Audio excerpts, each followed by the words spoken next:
Well, welcome, mutants, to the final 2 hours of the Teenage Mutant Ninja Turtle and Other Strangeness RPG Kickstarter. You folks have blown it out of the water. We are already over $1.2 million. All stretch goals have been unlocked. That is the awesome surprise. Thank you for the amazing sharing and caring you've done for this campaign. So all the stretch goals are unlocked. All the minis will be headed out for those of you picking up the mini sets. And we've got a bunch of awesome folks joining us. Some more previews, reviews, reveals tonight. So, Sean, what are your thoughts, buddy? Well, I mean, Kevin and I are blown away by you guys, by the fans, by everyone's response. It's surreal for me. A lot of you may have seen in some of the updates and the posts. This is the first role-playing game I ever owned and read and played with my friends. I had played like some D&D and some West End Star Wars. I was into BattleTech, but Turtles started my Palladium love fest, right? And I was really into the Turtles as a kid, and then my dad's best friend gave me the graphic novels, and I graduated to the violent graphic novels, and then found the role-playing game. And so it's really insane for me now to be, what is this, 35, 40 years later, be working on this project. It's just great. So folks who are just joining us, this is the final 2 hours of the Kickstarter. Lock in a pledge of at least $1 to get access to all of the backer kit pledge levels that are available. So you only have to back $1, and you can get the Kickstarter exclusives and the Kickstarter exclusive pricing. I think I'm going to pop. There's so many comments already. There's like hundreds of people in the chat. We will get to your chats and your comments, but let me toss out the link for good measure just to make sure you guys see it. This is the link below, kickstarter.com/Palladium books, Teenage Mutant Ninja Turtles and Other Strangeness. Click on that link, make your pledge now before time runs out. And this project's been so amazing. It is some amazing variant covers. Before we bring on our first guest, I think that the biggest thing, the most popular comments, the ones that really hit home for us, are just how many heartfelt, nostalgic, bring people back to either their first role-playing game or their first experience outside of the one game everyone has played. And just their entry into the hobby, their entry into Turtles. There's just so many people. I mean, we have a fan who is buying this in memory of his best friend who game mastered it for him, and has since passed. So it's just an honor to be able to reach those folks again, to bring this back, cleaned up, full color art. Hardcover for the first time, high quality paper, all the bells and whistles, amazing variant covers, whether it's the new artist or the foil covers, miniatures, which are just gorgeous and fun, an adventure, new content, just rules cleanup. It is a testament to Eric Wujcik and just kind of the history of this, almost 40 years now, and it's 35, 30. It's like I mean, because this was one of the first licensed Turtles products, and next year is the 40th anniversary of the Turtles. Yeah. I know Kevin Eastman and Peter Laird have been on a kind of a victory tour. Their hometown has a historical marker they just put up. They have new Ninja Turtle sewer grates. It's pretty cool. So, and we're excited to be getting in on that as well. And these books will be hitting store shelves later in the year, next year. The date that we're looking to deliver the Kickstarter, ship that out to all the backers, is by September. We're really excited about all this. This is, and just as everybody is in the chat, as a lot of people are asking, this is a new Redux edition of the books. There's a lot of clarifications to the rules and text, a lot of updates, plus a ton of background material that we're adding, so you can see and hear more about how the Turtles, the comics and the role-playing game came to be, and then how it's influenced a bunch of the people that are involved in the Ninja Turtles now. We're super excited. We're super excited. Yeah, no, I mean, this was a high funding goal to over 250K, and it blew it out in the first few hours. 4 hours, all those are unlocked. I think I'm gonna show the screen here just for a quick second, just for posterity, just so we capture it on video, just remembering that this is where we were in the final hours of this amazing campaign. So here's the page, folks. So if you haven't backed yet, visit the Kickstarter. All stretch goals have been unlocked. So thank you guys for that. And we're just super pleased at how much you guys have shared this campaign. The real big push at the end has been amazing. It's been like $100,000 day or more. Amazing.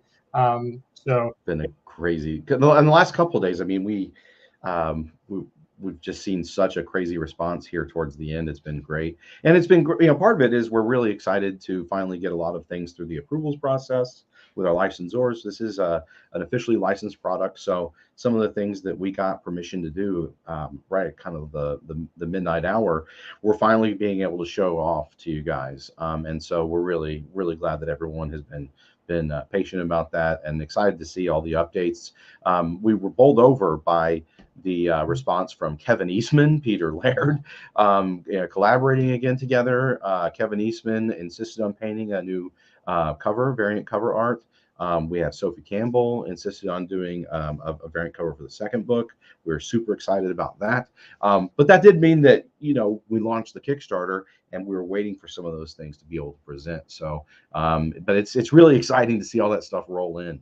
And the number of tribute artists, as soon as we announced the project and it was official, we went from having maybe like 10 to a dozen tribute artists these are artists that are famous in the gaming and or comic book sphere, who are doing an homage piece of it's going to be a full page, full color piece of art. Most of them are going to be accompanied by some sort of written tribute, and though that's now up to almost 30, I think. So it's just kind of like the whole thing is just blown out of proportion. I mean, we've got articles in Forbes about this project, articles on comicbook.com, Screen Rant, I think MSNBC, probably somewhere I don't know about. If you know some cool ones, send them to our help desk.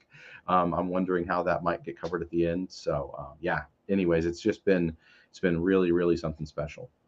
Yeah, so we've got a bunch of our guests piling up, and we'll get to them momentarily. Let's just run really quick through the page for folks who are new or haven't decided yet. I love this new cover. I think it's fantastic. It's just super evocative. But there's some really cool choices in this campaign. Yeah, it's a great homage to the original, right? This is my original copy of the game. So if you see the new cover and the interiors, everything is an homage to what came before, what was created by Eric Wujcik, Kevin Simbita, Kevin Eastman, Peter Laird, Jim Lawson, right? Just all these legendary creatives. It's just it really is a testament to the wonderful job that Wuj did on the original game. Obviously there's some updates from then, some rules clarifications, but it Sure. is inherently the game that he created and Yes. Kevin created that all of you know and love. Or if you're new, it's a very great game. So. Those covers are really fantastic, but we do have some variant covers. I think one of the here's some page previews, which there's an actual comic inside the book, which is pretty amazing now in full cover for the. So just so people know, there's a comic inside each of the two books that was created by Eastman and Laird just for the RPGs. So that's pretty neat. And then a new adventure where all four turtles come as pre-made characters, so you can run through a brand new adventure. And that's going to be written by Sophie Campbell with Kevin Simbita. If you are a Red Mask purist, there is definitely the black, white, and red editions, which not only the cover but also the interior art is black, white with the splash of red, which is just amazing. Chef's kiss on those. And the final cover for the Mutant edition has not been revealed yet, but we do have the draft. And oh my God, look at this! Hey, Nimmy, good to see you, buddy. Yeah, that looks great, doesn't it? I mean, Kevin Eastman sent that in, and it was just like, right. Kevin Sabita saw it, and he's like, Sean, have you seen the newest email that just came in? I'm like, when did it come in? And he's like, 3 minutes ago. And I opened it up, and I'm like, oh my goodness. He was just like, I know, it's crazy.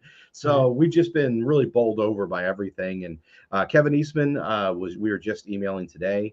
And he was telling me that he's making some good progress on that. So looking forward to and no one wants to rush the Masters, right? Yeah, and that's what I told him. I said, Kevin, take your time, enjoy painting it. So one of the things I didn't know, this is a really interesting bit of trivia that I think a lot of fans might enjoy.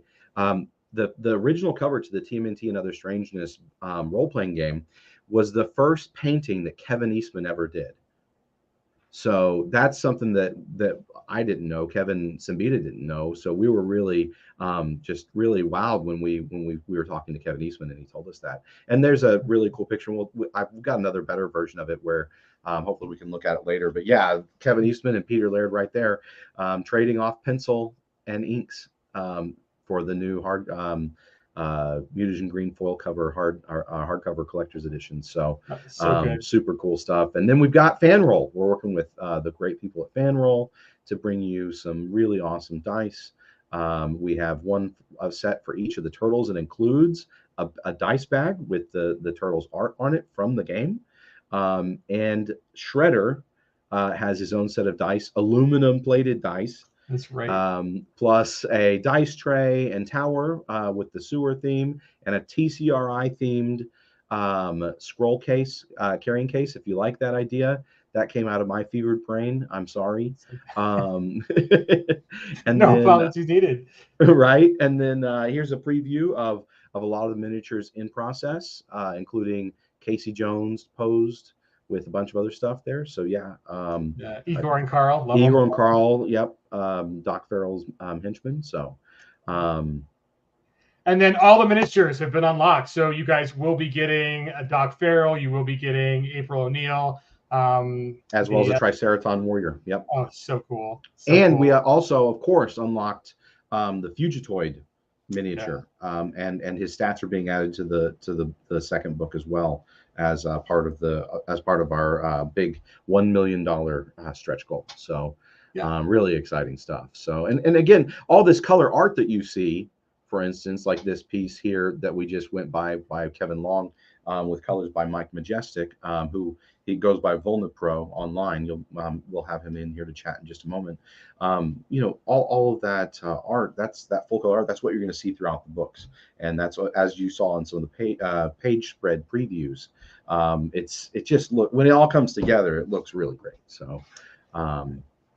So it's time to bring on the guests. You guys hold your breath because there's some amazing folks about to be on camera. Welcome Mike Majestic. Welcome Nick K. Welcome Sophie Crankers. And welcome Stephen C. to the stream. Oh my God, you guys are amazing. I can't believe you called me Sophie Crankers. That's just... I don't know where I'd ever get that name from. It came off the top of the head apparently. But welcome. I'm going to turn it over to Sean to do some more proper introductions and lead the questioning. But thank you guys and gals for contributing to this amazing project. It is very humbling just how much love to the Turtles and to Palladium that you have all shown. So and thank you for joining us for the stream. Like there are I mean, several hundred people just cheering in its crowds now. So I'm going to throw up some comments and Sean, I'll turn it over to you, buddy.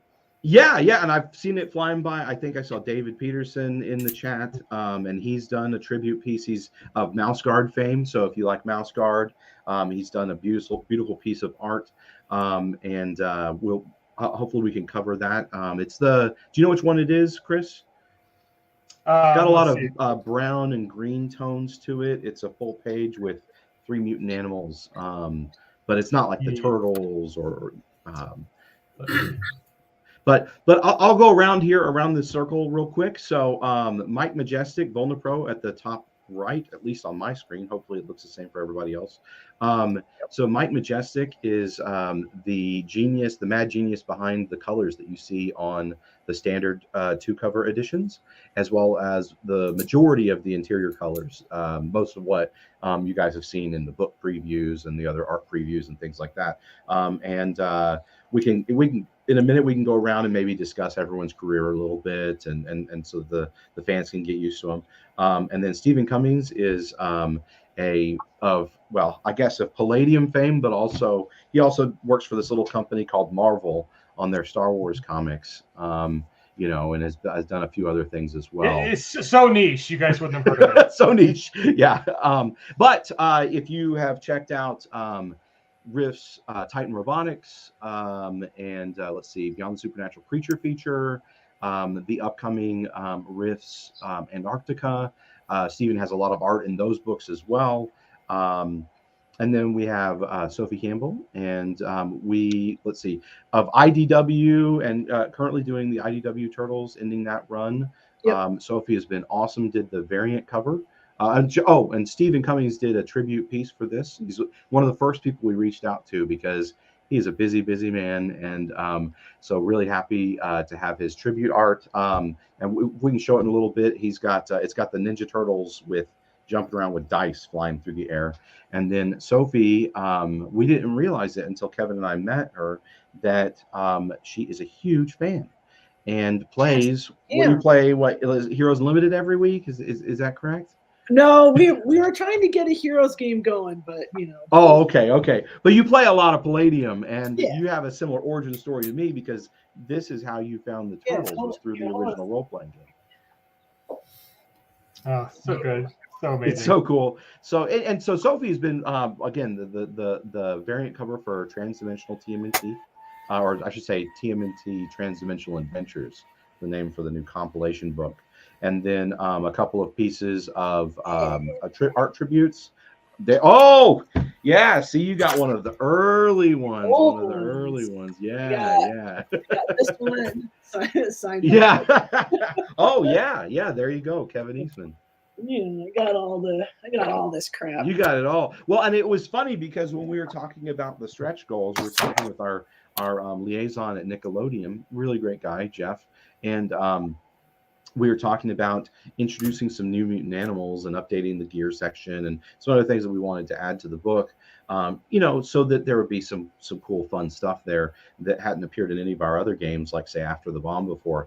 And Jeff was like, why don't we ask Sophie? And so, Sophie immediately replied with a list of 6 different mutants that she thought would be really great for the game. And we were super stoked to do that. And one of the stretch goals, the $500,000 stretch goal, was Sophie is going to be working with Kevin to create an introductory adventure. So we'll see how the comic book writing translates to the adventure writing, huh? We'll see. I'm excited. Look, we've got your back, Sophie. I'm sure it's going to be great. And I'm a pretty good GM, so we'll see how it goes. And that's I'm telling you, that's half the battle when it comes to creating a good adventure. So I'm just hoping for a TPK, total party kill. Right. No, you can't do that. Come on, the game master is not the enemy of the players. That's true. Except for when I run a game. And then we also have Nicholas K here with us. And Nick is the guy that's helping us wrangle all these really cool sculpts and miniatures. And he has a huge background in sculpting and gaming and art.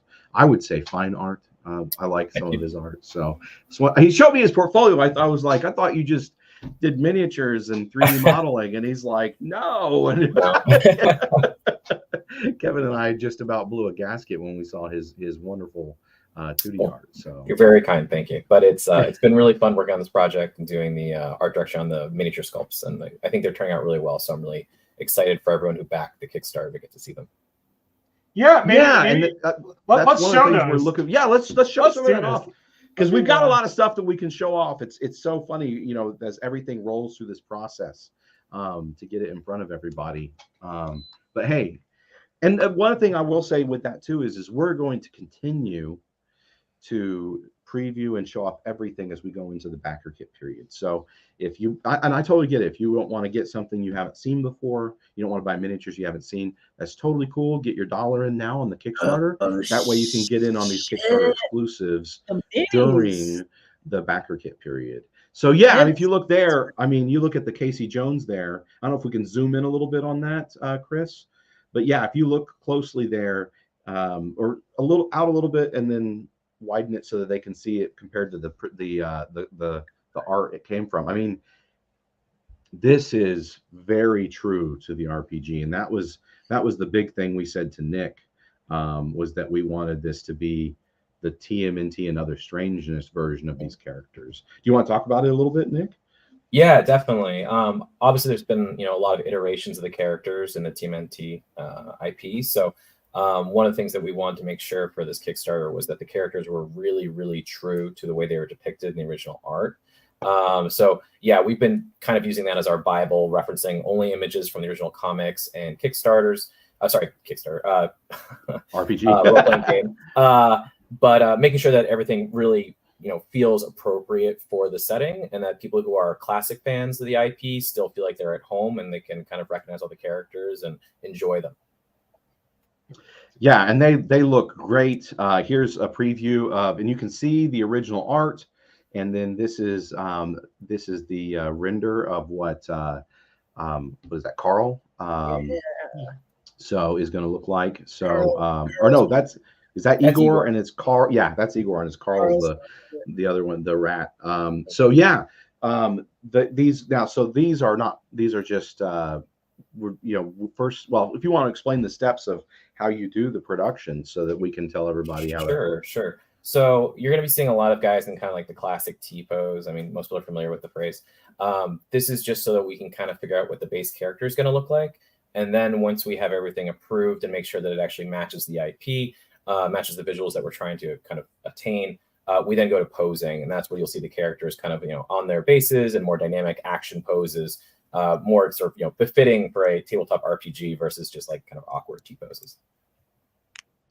Yeah, and that's one of the things that's really cool, is just making sure we get all these details right. And the strength of that is they're not, hey, Zachary Robertson, my brother's in here. Good to see all my family and friends in here. This is so awesome. But yeah, one of the things that's really cool about these miniatures is we're getting them approved first from every angle, right? So there's nothing like that could slip by just because they were hunched over or posed weirdly. After all those details are approved, then we go ahead and get them posed with any weapons and their base and stuff like that. Oh, I saw a question in chat, by the way. Where's Kevin? Kevin is sleeping because Kevin came in at, he got up at 5:30 a.m. this morning. We've kind of been trading off. So it's been, as you can imagine, with this Kickstarter and everything else going on, and the holiday season and the Palladium books, we have our Christmas surprise package going right now. Check it out on our website, palladiumbooks.com. But it's been insanity. And so Kevin and I have been kind of tag teaming things. So I volunteered to as tribute to stay up late so he can close out this live stream. So Kevin is here in spirit. And it's because of him that I'm able to be here. So thanks to Kevin Sambita for that. But yeah, Nick, if you want to talk more about this. Oh yeah. So the Triceratons were like a kind of a real pleasure to sculpt. They're really cool characters. I mean, they have like that really strong sort of, TMNT vibe to them with like, the Triceratops head stuck on this kind of like hulking mutant body. But then again, like there was a lot of detail that went into them, making sure that they felt right, that their costumes were right. So he actually turned out being one of my favorite sculpts that we did for the line.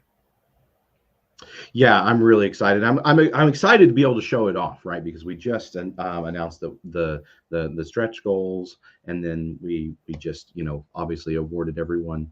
If you haven't heard that, if you didn't catch the very beginning of the stream, we have unlocked all the stretch goals because this has been so big, and I know that a lot of people are waiting for the backer kit and are going to be upgrading their pledges there. So we're easily going to, if we don't blast by all of them technically before the end of the night, we're going to blast by them very quickly in the backer kit period. So we just thought, hey, you know what? The fair thing to do here, to be honest, is let's just give out all the stretch goals, because we're going to blast past that in the backer kit pledge manager period. Let's see. Laugh if you want. Looking back, it was pretty balanced considering I was 16 at the time. Made some pretty cool characters, and we all had fun. And that's how I feel about it. I mean, I figured it out when I was like 10. So, and with this new update of the book, it's, just like the cover art, it's an homage to the classic. Should be easier than ever to use and enjoy the tabletop with your friends, whether you've played a role-playing game before or not. So, yeah. All right. So, yeah, what do you want to talk about next? Do I get complimentary copies of all those minis? Yes. Just you. We got you, Sophie. Thanks. I would say, and I'll have to say that the only besides Kevin Eastman, I think that Sophie, well, and Freddie Williams really jumped in too, but Sophie has just been such a huge support and excited participant.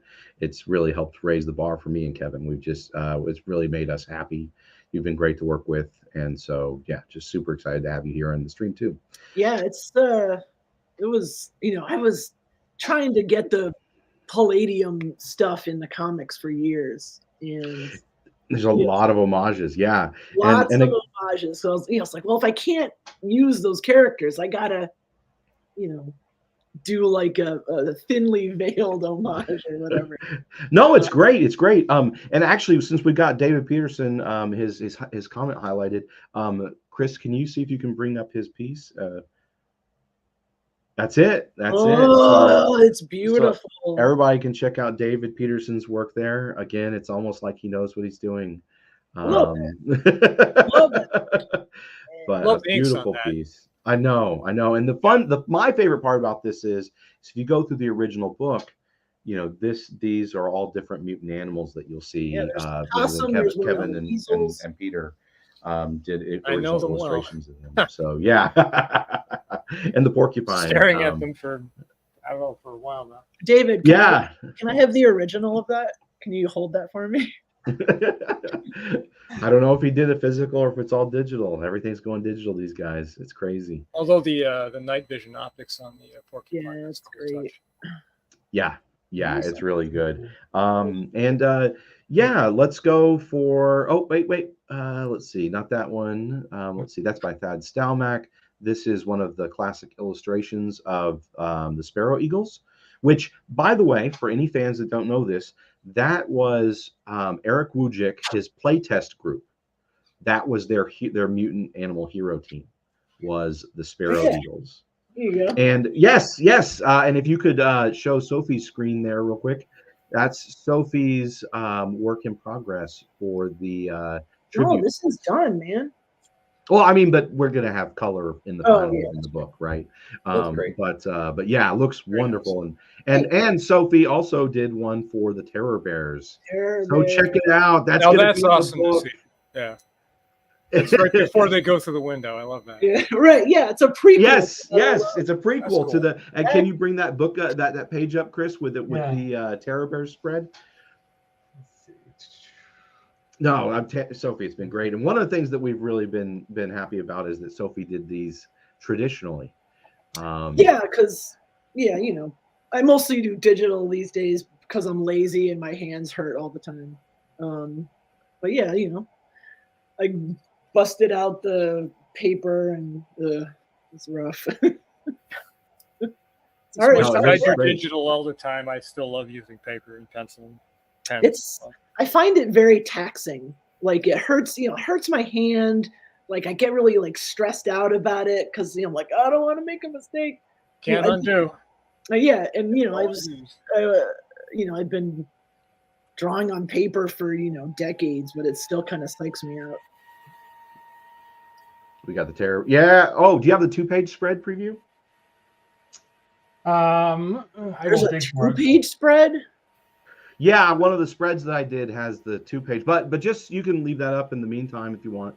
I was going to say that's an example. It's a great example of the wonderful color work that Mike Majestic is putting into the entire book.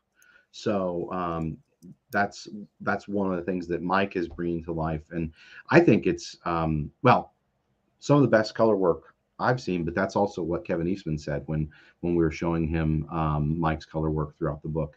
And he said he was just really enjoying it as well. So that still trips me out that he said that.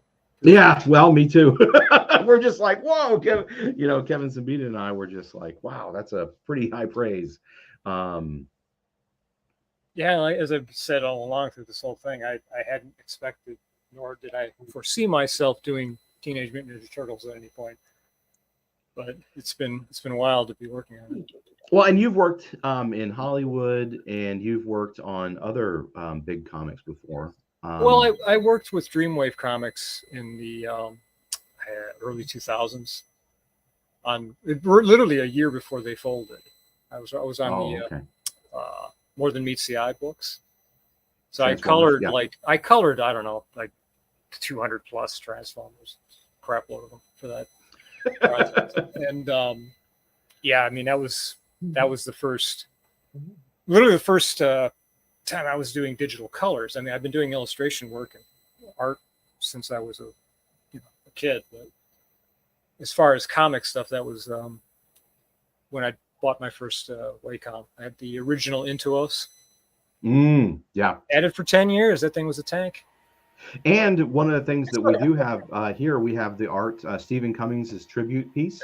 So you can check this out here. And we're going to be having Mike Majestic do the colors so that Stephen can, Stephen and Mike have chatted and traded some notes so we can make sure that the colors meet his original, what would you call it? Your vision, Stephen? Oh yeah, I'll be keeping him posted when we start that. Yeah, I can't wait to see what Mike does. So was there any specific, any specific inspiration for this? I mean, obviously dice, but... Well, it's the TMNT role-playing game, and I was kind of thinking, how can I bring role-playing game into the picture? And then the idea of dice jumped into my head, probably because my desk is covered in dice. And I was thinking they have in the cartoon those color masks. Everybody has their own color, so why don't we just take the dice there that are around them, and we can kind of match the colors there. Because we still play a lot of role-playing games here in the house, and so I don't know. I just we love role-playing games, so I kind of wanted to bring a fun role-playing feel to this. Yeah, you guys play a lot of Palladium Fantasy. Is that correct? No, we play Robotech, of course. we play first edition though, so we're old school. We also play a lot of D&D. I know that's the other guy, but we do play a lot of D&D. Right.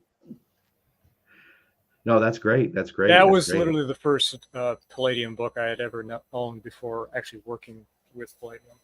Oh, really? My first Palladium book was actually Teenage Mutant Ninja Turtles, and I was a big TMNT fan. It was the first comic I ever collected. And so that's how I found this book in a comic store. It sucked me in. I was so excited because I ran to school the next day and told my friends I found Teenage Mutant Ninja Turtles D&D. We have to play. And they all side-eyed me because they were like, "What the hell are you talking about?" But still, it was such a cool thing to find. Yeah, well, and I think that the world is so, the TMNT world, and then being able to create more mutant animals within that, it gives you so much freedom of expression and creation, the way the rules work, how you don't know what the origin story of your mutants is going to be, right? You can roll to determine all of that. I think it really, it ends up creating something really special that if someone else had done it a different way, it could have been a lot more shallow. But here we are 40 years later talking about it. So obviously Kevin Simbita and Eric Wujcik did something right with it. And of course, just having it brought to life by Eastman and Laird is, and Lawson and other artists is just amazing as well. So yeah, the books should be shipping from us and by September. And after that, they'll be in your friendly local game store. So if you know anybody that has a game shop and they are available right now, they have an hour and a half to pledge and they can get in. We have 2 retailer levels as well. We have had some retailers ask, hey, what if I wanted a mix of some of the other books, not what's exactly in the retailer pledge level? That's totally fine. Once we verify your retailer status, we'd be happy to discuss what else we could do to make sure we can get you a custom package for what you think the players in your store might want to see.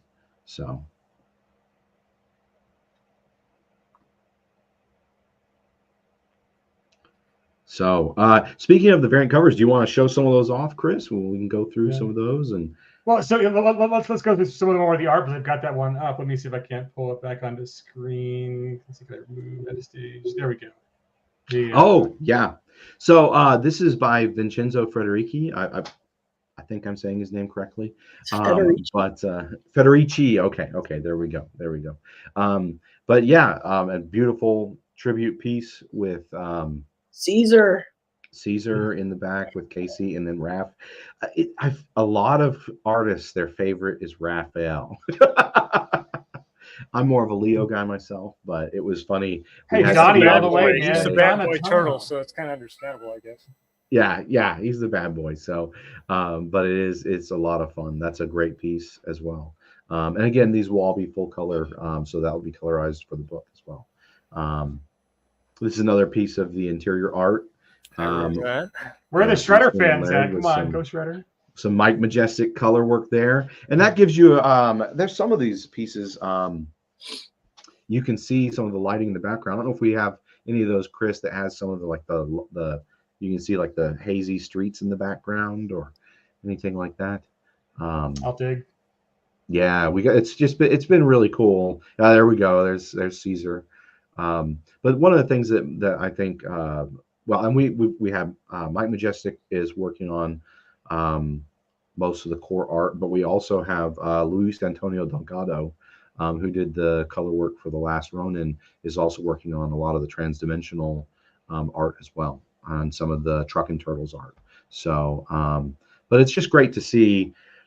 This isn't just like, oh, we sloppily colored the art. This is real hard work and efforts and skill put into this color work, as you can see with the lighting and everything else, making sure that each figure, each piece of art is something special. Oh no, my sloppy sketch. Don't show that one.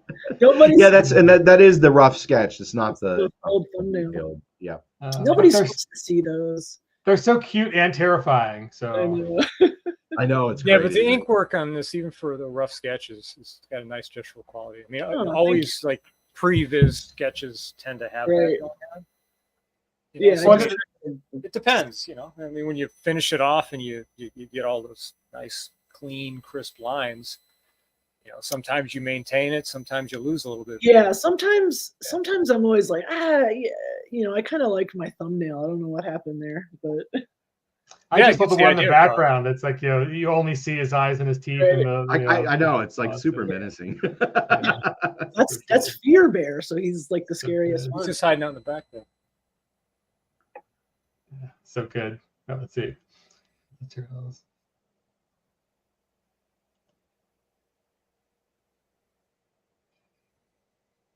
Yeah, these are just, they are lovingly colored. I love it. Oh, there's my favorite, the porcupine. Yeah, well, that's another thing exciting too, is like working on this stuff. Definitely. By unlocking the stretch goals, we're gonna have to have a vote on what animals we're gonna add to the books. So yeah, 3 more animals that weren't in there before. So that's really, and there's David Peterson's piece. There's Thad Stalmach's piece in progress. There's Bat Thing. Yep. T-Class. Yep. Is that how you pronounce it? I think T-Class. Yeah, I always said T-Class. I have no idea. Wait, Bat Thing has a different name? Well, it's called the Bat Thing, but his name is Teclis or T-Class. Probably Teclis is probably a better way to pronounce it. I have no idea. Very strange name. Gotcha. There is no Rocksteady. There is no Bebop. This is before them. Oh yeah, that's from the cartoons, right? Yeah. We should and I think they were disclosure later into the comics, right? But we should get Leatherhead though, because he was Mirage. But yeah, full disclosure of everybody here, I'm probably the only one of the folks here that I knew what Turtles was. I've always known about them. I never had a problem with them. I thought they were cool, but I never got into them.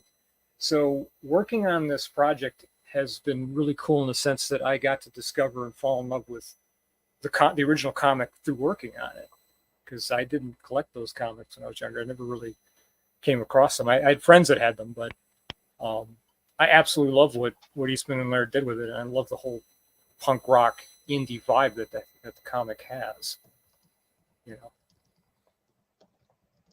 It's been the best. Yeah. I mean, I was a huge fan, and Sophie found them through the RPG.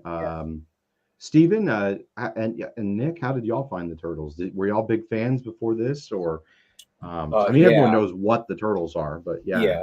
So I was, I'm a little younger. I think I'm 36, but for me the big thing was like I was definitely a sucker for the cartoons, and there was like Turtle Mania, which I don't know if anyone remembers that era where it was like, like rock band stuff, and I actually saw them live at Universal Studios, I'm pretty sure, when I was a kid. Nerd alert. Yeah, it was super cool. And I had the VHS for one of the live performances. But yeah, no, I was super into Turtles when I was a kid. But I mean, the comics were a little before my time, just because I'm younger. But it's been really fun actually, just kind of like doing the art direction on the sculpts, because I have a very specific mental image of the Turtles and the mutants, and like what Casey and Shredder look like. And then when you're doing stuff based on the comics, it's there, but it's like there are notes that are carried through, but they're very different looking. So a lot of that has been sort of like fun for me to discover, because it's sort of like the proto Turtles that I wasn't really that aware of growing up. Yeah, that's kind of what I'm getting at. I mean, I knew about the comics, I was aware of them, but I just hadn't really seen them. I'd never really read them. And working on this thing, it's been a blast, because I've talked with Kevin and Sean a great deal while working on it, and anytime I wasn't clear on something, I had questions. I did a lot of research to make sure that colors were matching what the classic colors were. Originally we were going to do the red masks, and then it's shifted when Paramount suggested, well, we should do the 4-color masks. And just everything about it has been really cool to see what they did with it. I mean, the thing I kept saying to Kevin and Sean is that whether this was an influence, I don't know for sure, but it has a very Metal Hurlant vibe to me. Even though I know that Daredevil was an influence, I know that there were various other things that influenced the comic. But when I started doing the color work, I didn't intentionally go in that direction, but it just sort of felt to me like it was a very Metal Hurlant look to it. So I leaned into that a bit. And well, Kevin Eastman owned Heavy Metal magazine for a while. So yeah, I'm sure he's surprising. very much, I mean, I have the feeling, but I just don't know for certain, because most of what I understand is Daredevil was one of the biggest influences, and it was one of the big Jack early Kirby, influences. of course, Kirby's a heavy influence on the stuff, because all the stuff when they go to the Krang planet, because I did look at a lot of the comics while I was working on this, and I absolutely love that whole, just the crazy stuff with the space stuff is just really wild. I love the look of it and the designs, and Peter Laird's designs I think are fantastic. It's been really cool looking at all those designs in Guide to the Universe. Really love very stuff. Very cool. By the way, I have to say, my brother Zach, my other brother Jacob, my sister Paige, they're all in the chat, and thank you guys for being here. It's a lot of fun to see you all in the chat. You get to see what I do for a living. Yay. You live the dream, buddy. Right? Yeah. I don't know. Zach's doing pretty good. He works on at Respawn on what is that game? What's that most popular shooter game called? Overwatch? Fortnite? Titanfall or it's Apex Legends. Apex Legends. That's it. I can't believe I forgot that myself. I played the bloody game. Yeah, right. So, yeah, Zach and I are both in the gaming industry. He used to be over at Riot though. And wow. So he does a lot of really great UI work. So. Really? Cool. Yeah. So. A little more technically challenging, than what we do on books that are just like words printed on paper. Yeah, no, because I took classes in it actually when I went back to the university after the military, and so it's a lot of respect for my bro. But glad everybody can be here.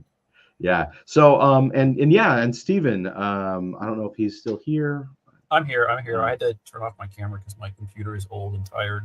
But how did you discover the Turtles? I don't know if you got to answer that one.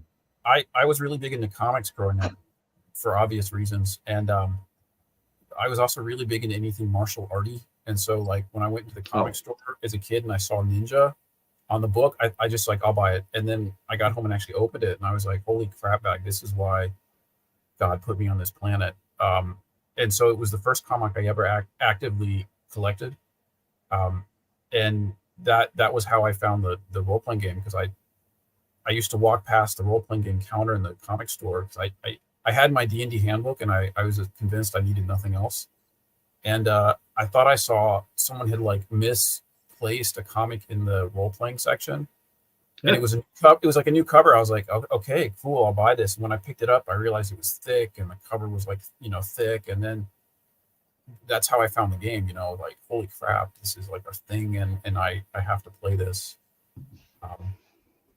The comic was cool though. I mean, the characters were crazy. Everything was so like inventive, and my favorite characters were the Triceratons. They were just awesome. They're great bad guys, aren't they? Yeah, and they had those cool like triangular tip laser pistol things, and I love those. Yeah, yes, they do. So good. Yep. No, and it's funny, Mike Majestic is actually working on the colors for the Transdimensional and Guide to the Universe comic and stuff like that. Or it's the Guide to the Universe comic right now.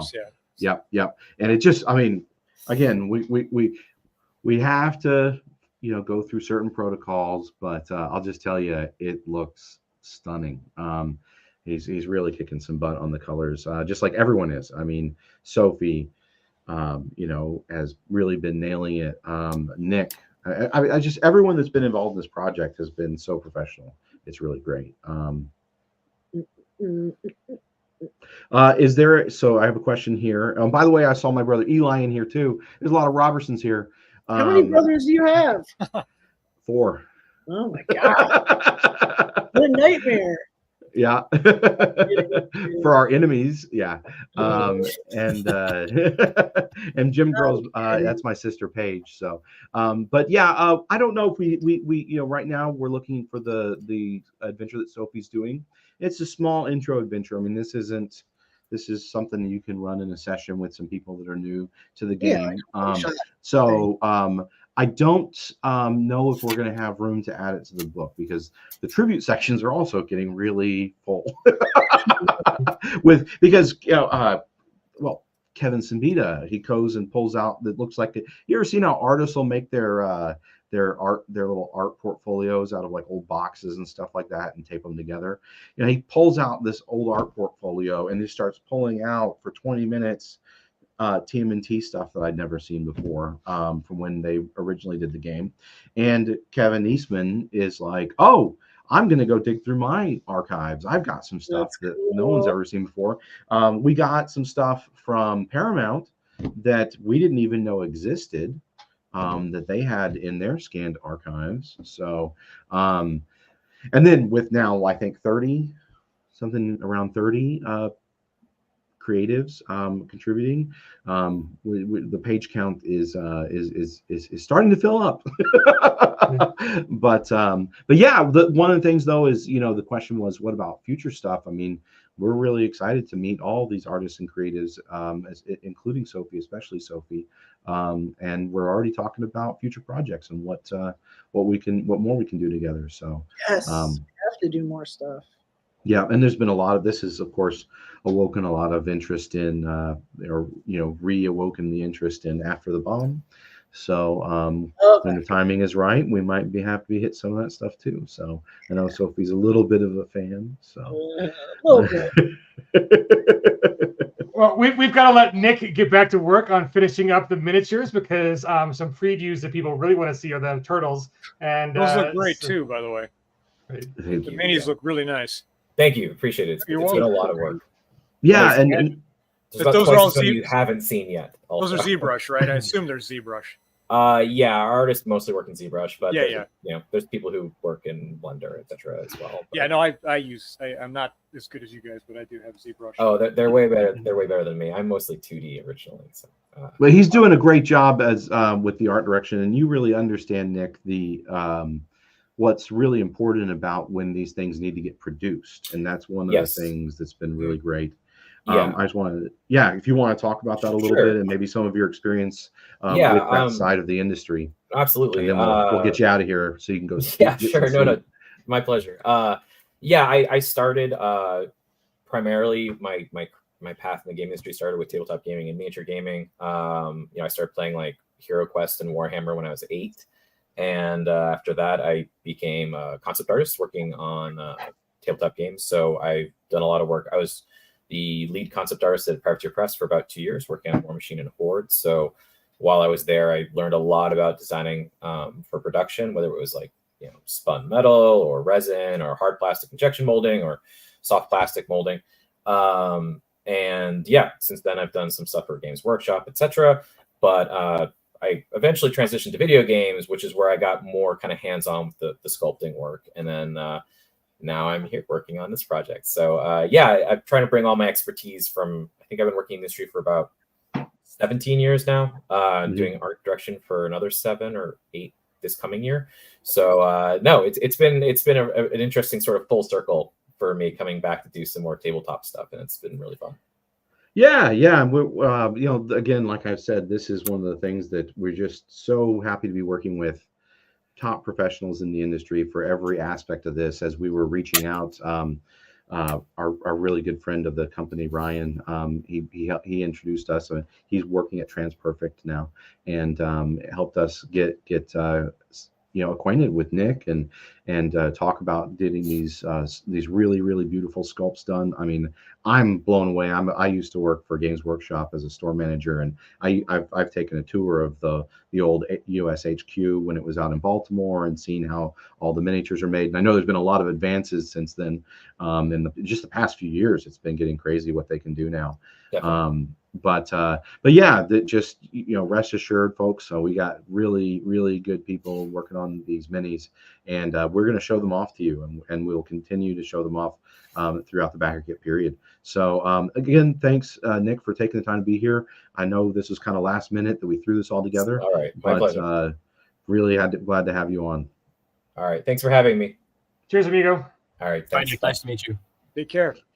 And it's just been, again, it's been fascinating. Everybody that we've been working with and meeting, I mean, it's just, it gets us really excited when they're also excited about Palladium role-playing games and how we can collaborate in the future. That rocks. So that's really put a fire under us too, because, and it was crazy. Like Mike Majestic, we didn't even know that Mike was so, just stellar with color work.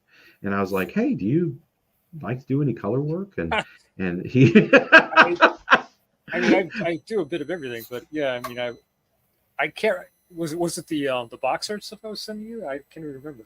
Well, it was the box art stuff you sent me. I just really liked the fighter, the spaceship fighter stuff that you had. The cell shaded stuff or the box? The cell shaded stuff. Okay. Yeah. And then you started showing me some of the like character art and things like that with the lighting, and I was like, oh my gosh, okay. Because I'd seen your cover for Titan Robotics, of course, and seen a lot of your other illustrations, but it's just it's pretty fascinating to find out somebody has like such a great ability. And as you guys, when you see the books in print, you're going to really get blown away by just all the little detail you see. Yeah, Jim Lawson submitted a splash page for the book. Do you have that one, Chris? I forget what it's called. It's called like Palladium _ art or something. I'll go dig, but I don't know if I have it. Yeah, I'm pretty sure I sent it to you, but I haven't seen any of this stuff. Yeah, share. Take your time if you have to. A lot of this stuff's new to me as well. I've been mainly just working on. Yeah, it's weird because I've seen all this stuff, right? And one of the really cool things that they have opened up, and we don't want to put it on, say, like main advertisements and Kickstarter page, but when we do updates, once something's approved, we can't. They've been Paramount, Nickelodeon have been really cool about letting us show it off when we can. So. Yeah, I wish there was a way that I could easily show it to you or share. I guess I could share myself. Yeah. If you can dig up the file and do a share screen. Oh yeah, I got it. 1 second. Nice. We have the technology. We can do this. We can make it happen. All right, let's see. There is so much excitement for the Terror Bears in the chat. I know. The Terror Bears. There's something cool about the Terror Bears. I love the He's Terror so Bears. Visceral. They're spooky, so it's cool. Yeah. I think that's what it is. Something about the spookiness. What can't be creepier than teddy bears that have like horrifying things on their chests? Yeah, that too for sure. And like when you read their bios in the old book and stuff, they're all like damaged and like, like damaged, like as people, like they're all like psychologically messed up and stuff. It's great. I love it. Messed up in the head. Yeah, they're just, they've been experimented on, and just the artwork, especially the, I can't remember which one it was in. Was it in Transdimensional, where they're attacking that installation? It's like, whoa! I was looking at that. I'm like, oh, that looks great. Oh wow! Yeah. So that's Jim Lawson's tribute art, and yeah, feast your eyes upon it. And all this again, of course, is going to be in full color when we have it finished for the books. But let me see if I can. There we go. There we go. So full screen preview for everyone. And of course, for fans who may not be familiar, Jim Lawson did a lot of the artwork he originally was one of the early guys in with Mirage, and did a lot of the artwork in the Transdimensional TMNT book, including a bunch of beautiful dinosaurs and mutant dinosaurs. Love his and really fun scenes. Yeah, and I know Sophie was so excited to be a part of the project and wanted to do the colors on a lot of that, but I just yeah, yeah, you're only doing a variant book cover. Like after that initial 2 tributes burst of excitement and like all of my other workload, I was like, this is impossible. I can't do it. So no, and we're glad you're doing what you're doing and happy to have it. So. It pained me greatly to have to back out of those colors. Yeah, no, that's okay. That's okay. We got some. I don't know if people may have heard of this guy, but this Mike Majestic guy's not so bad. And he's Luis Antonio. He's great. I just, I get a little control freaky. Like I'm just like, no, I want to do it. Don't mess up the Brontosaurus, or whatever. Right. Well, I remember at first you were nervous when you heard we were doing all the color work. Yeah, I was very nervous. We showed you Mike Majestic stuff, and you seemed to relax visibly. Yeah, I felt better. Yeah, because the instant I heard that these books are going to be re-released and like fancied up and stuff, I wanted to just like take control of the whole operation. Like obviously that doesn't work. That's how I am with role-playing game books, right? I wish I could do everything all the time. Yeah. I'm starting. Sophie is clearly the game master for life. Yes, yeah. Absolutely. Yeah. I have control. Absolutely. So true. So true.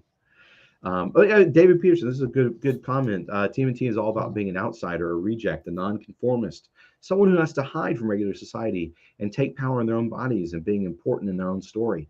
Absolutely. And I think that's one of the things that is really cool, because that is when Eric Wujcik wrote this, when he and Kevin originally conceived this, right? That was one of the core themes that they really drive home in the RPG. They really drive home in the adventures. I mean, it's still fun, right? It's still action, adventure, and all that kind of stuff. But I think that's one, again, having strong, well-coordinated themes like that are supported throughout and consistent, along with beautiful art that has the right kind of vibe for that. I think that's part of, again, what makes it such a legendary game that people we're talking about right now, right? And is obviously not forgotten. The fans are super excited. So what are we at now? I guess we should do another ADHD check-in on how the Kickstarter's doing. Let's see how it's going here. I mean, it's crazy. I mean, just as a veteran of dozens of Kickstarters, like, you have days you're like, oh my God, we have a $3,000 day. And there are like minutes that go by. And it's like, that was a $10,000 minute, guys. Like, right. It's so weird. It's so $100,000 day. 1,255,305. That's crazy. That's $1 million over the asking price. That's utterly surreal. It's funny. I said to both Sean and Kevin, I didn't know, but I said, I have a feeling this is going to hit 1 million. And it's surpassed that.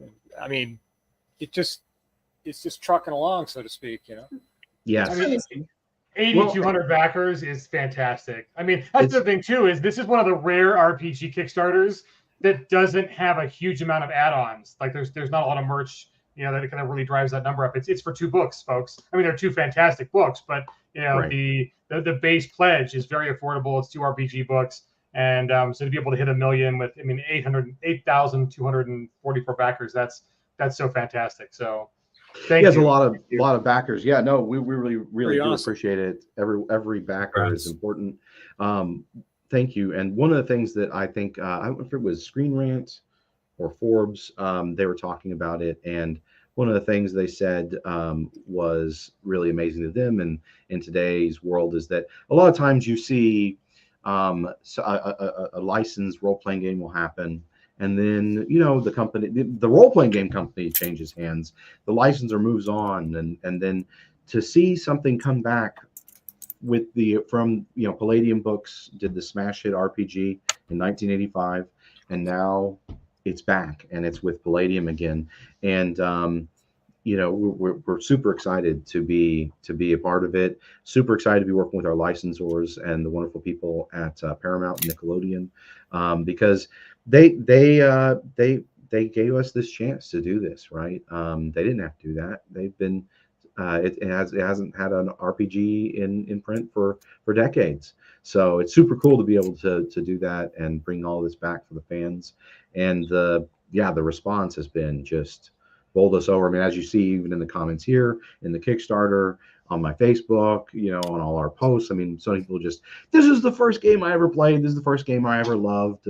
I'm so glad it's coming back. Yeah, and one of the things that if you're listening now is get in, pledge $1 if you want, if you're on the fence about getting this stuff, because a lot of this material is exclusive to the Kickstarter, and that's part of our contract with our licensors. So the miniatures, all of the fan roll dice sets, the foil cover editions, as well as the variant covers, including Sophie's beautiful variant cover and the one that Kevin Eastman is working on. They are all exclusive to the Kickstarter. But if you get in on the Kickstarter, even at just $1 now, you can upgrade your pledge and get that stuff during the backer kit period, which should probably go, I'm guessing, until probably late February, early sometime in March, before we have to send off the final numbers and the books ready for print to our printers. So for folks who are new to Kickstarters, the whatever you pledge, you can pledge as little as $1 now and still get access to all of the levels, except the ones that have already sold out, the above $1,000 ones. Those are super limited, and those got snatched up on the first day. But all the other levels that are still available, they'll be open to you in the Pledge Manager. So and the Time Lord has everything. Everything. If you were like everything that's in the stretch goals, you like all that stuff. Time Lord has everything. Yeah, and so if you pledge now, you'll get charged in 55 minutes, and then the backer kit won't open up for about 3 weeks. We have to wait until Kickstarter does all the processing and finishes up, and then sends the list of folks who backed. And then after that, we can open up the backer kit period. And the backer kit will be open for many months, pretty much until we're ready to ship the book. So a few weeks before we're ready to ship, we will send out an announcement that the backer kit's closing. But during that whole time, you guys can upgrade. You can swap out covers, pick up the miniatures if you don't have the money for them now, but want to save up over the new year. That's all available in the backer kit phase. So get in for $1 now, and that'll guarantee the Kickstarter exclusive pricing and the Kickstarter exclusive items. And then also during the Pledge Manager phase, for folks who are seeing this later, if you missed the Kickstarter, you can pre-order during that phase at some point during the backer kit phase. But the Kickstarter exclusives will be off limits. So if you're seeing this later, you can still have access to a lot of the goodies. But if you missed the Kickstarter, there's a few things that you just got to wait to get a friend who got in the Kickstarter, maybe find it on eBay. But if you're in on Kickstarter, you can get access to all the exclusives, and then there'll be a pre-order period. And pricing is not guaranteed for pre-order. So if you want to get the Kickstarter exclusive pricing on everything, get in now. Yeah, and the one thing I will say with that is by the way, the Kickstarter is these books are going for much lower than they're going to be when they go full retail. Probably at least $10. And so, you'll after the Kickstarter, you'll be able to get the 2 core books with the standard covers and as the black, white, and red editions, which has black, white, and red covers, and then black and white interiors with some splashes of red. But it'll be the same layout, and the tribute and behind the scenes sections will still be full color, just so everyone understands that.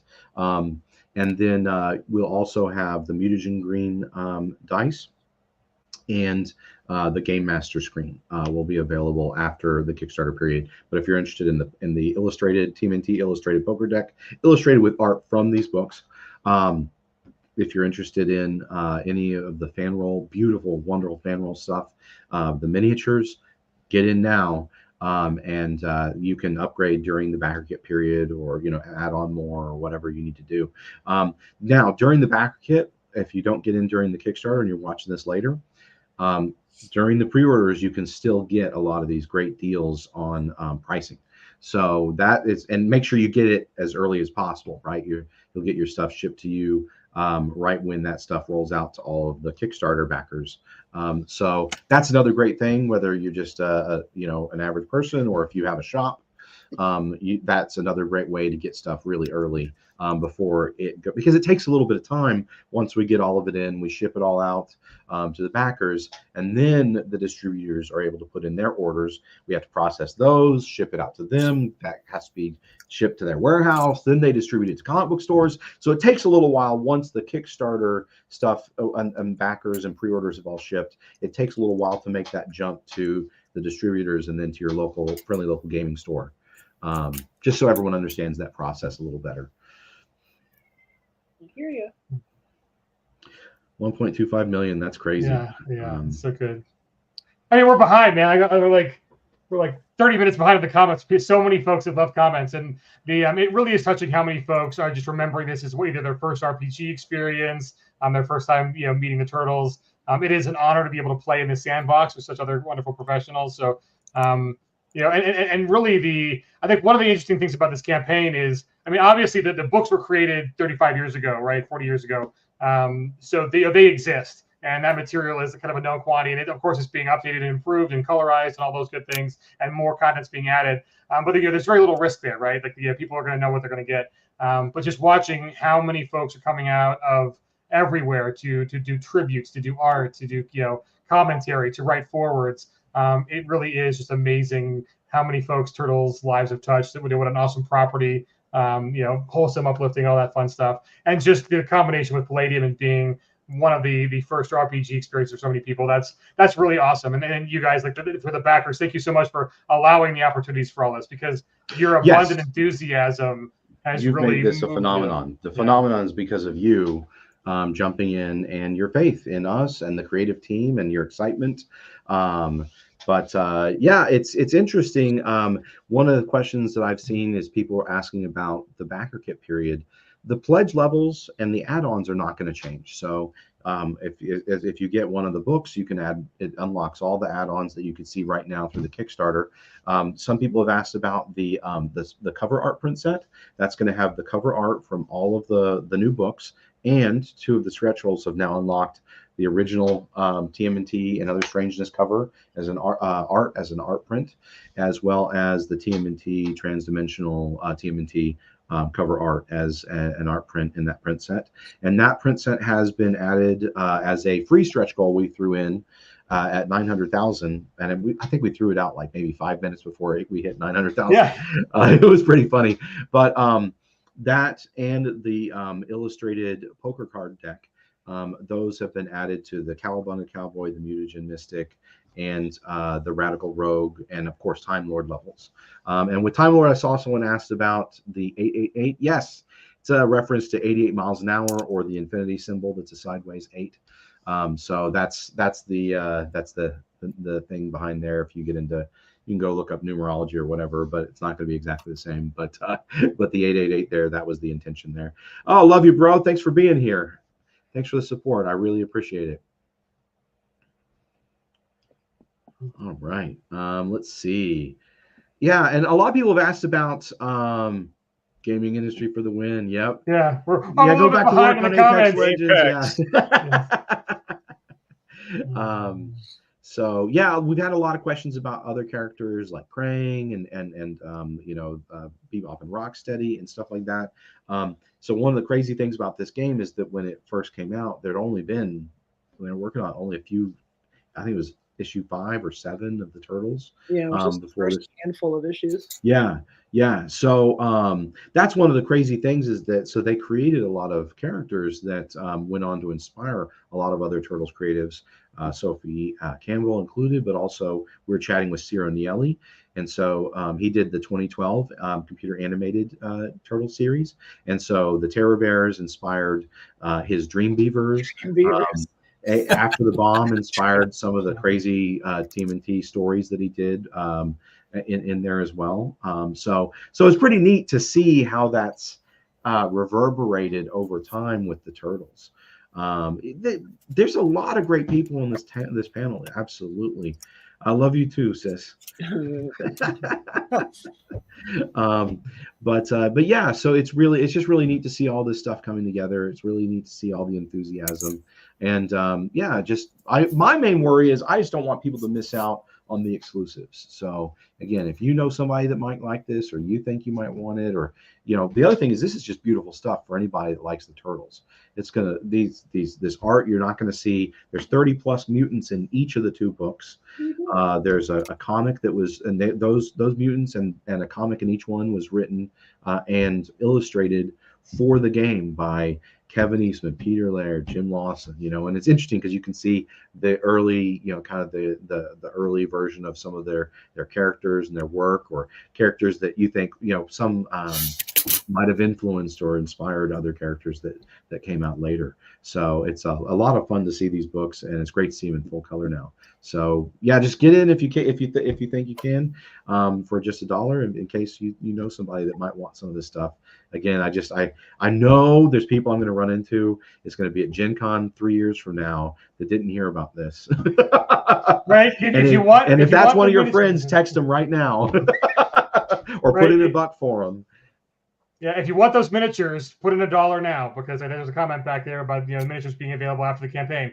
So the miniatures will not be available unless you're Kickstarter backer. So put that $1 in, and to get those access to those miniatures during the pledge manager phase. So I have somebody asking about Entropy. I never played Entropy. I just saw one of the source books. Yeah, I don't know if we'll. I'm gonna have to look through the archives and see what we have here at the office for that one. Any other questions? Let's see. Just going over do we know what the final material is going to be? They're not metal miniatures. They're definitely some form of plastic or resin. Yes, it's going to be a plastic or resin. So I just don't want to speak incorrectly, because when I'm talking to the manufacturers, these terms start to get kind of mixed with a lot of the new processes.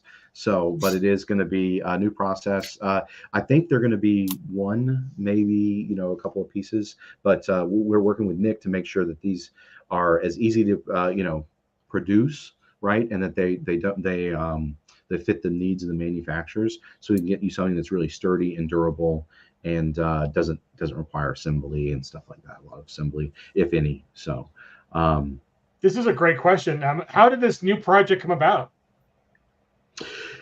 Yeah, so was it just us wanting to do it? Who decided to start this project? Was it Palladium Books just wanting to do it? And did the sales from Kevin Eastman's collection help?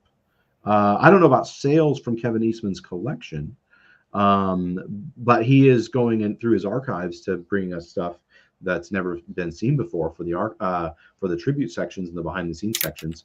Hey, Brandon, good to see you, buddy.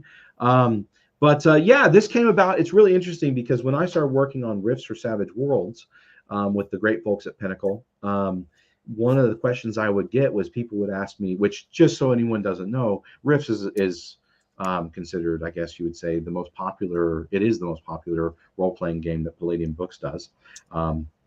I call it kind of post-apocalyptic Avengers level role-playing. But I was working on that for the Savage Worlds game system, and people started asking me about when we're bringing back the Ninja Turtles. And I'm like, I'm working with Shane and Chris and all the wonderful folks at Pinnacle. I'm not at Palladium, and that's a question for them, right?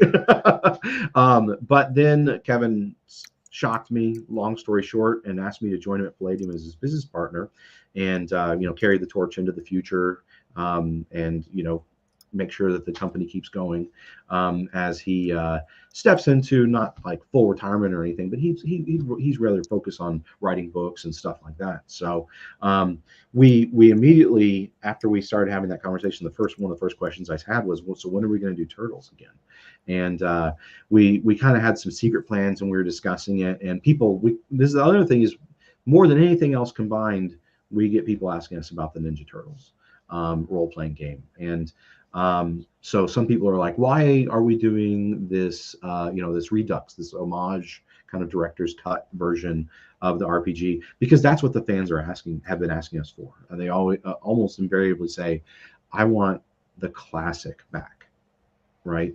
And so Kevin he and Eric Wujcik were wonderfully close friends and collaborators. And so they we just felt like we wanted to bring it back in a really beautiful way, in full color, doing a lot of updates to get this game, and make sure it's accessible for another generation or two down the line. And so we reached out, and we talked to Kevin had already been having some discussions behind the scenes over the last 10 years with Viacom, but then Viacom acquired Paramount, and then took the Paramount name. It's very confusing to me. But we reached out. We decided to reach out again at the beginning of this year. So it was about a 9-10 month process, doing a lot of sales projections and showing them a lot of samples. Mike Majestic somehow kept the secret that he was working on Ninja Turtles for that whole time, and really helped us out with a lot of those initial the initial things that we showed them. He colorized the art. I did some mock-ups, which are very close to what you see in our page spreads that we previewed now. That's kind of how this happened. So it was me and Kevin both realizing that the time was right. Me being very enthusiastic, Kevin being patient with me, and then we learned through this process. There's a lot of stuff I've done in the gaming industry, but negotiating with Hollywood, it has been a whole new experience. Fortunately, the people that we're working with have been really great. So that's been really, really positive. That's the story there. As soon as we signed the contract, we put out the press release on October 13th, and did a mad dash to get a little bit of a lead generation campaign going before the launch of the Kickstarter on October 31st. So, and we're closing in on the end of it. So it's been a wild ride. Appreciate everyone's support and everyone's patience with us, because it's just, I wish there were more hours in the day. But it's been really fun. It is fantastic. So one question, Sean, do you have either the Freddie Williams or the Mike Ruth pieces on your computer that you can show off? Which Freddie Williams piece?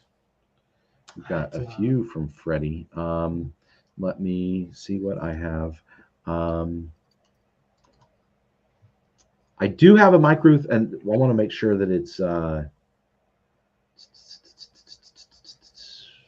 approved. I believe this one was.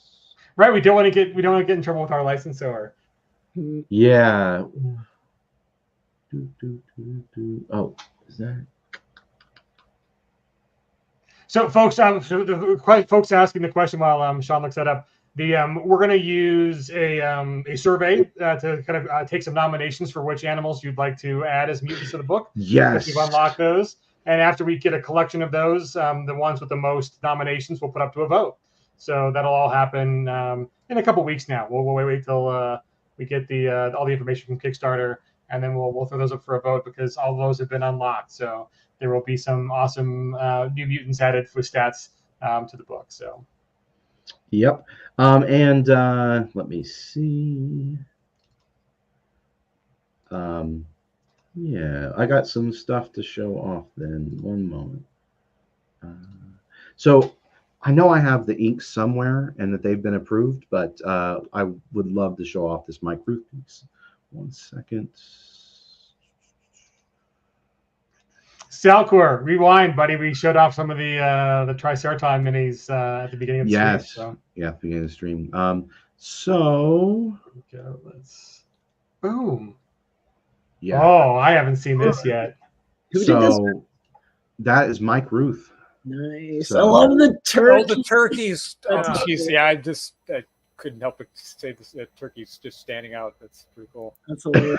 How did we not show this for Thanksgiving? Weapons, you know? I know. It was the honest part was Mike got us the inked version, and it was just with the whole holiday rush.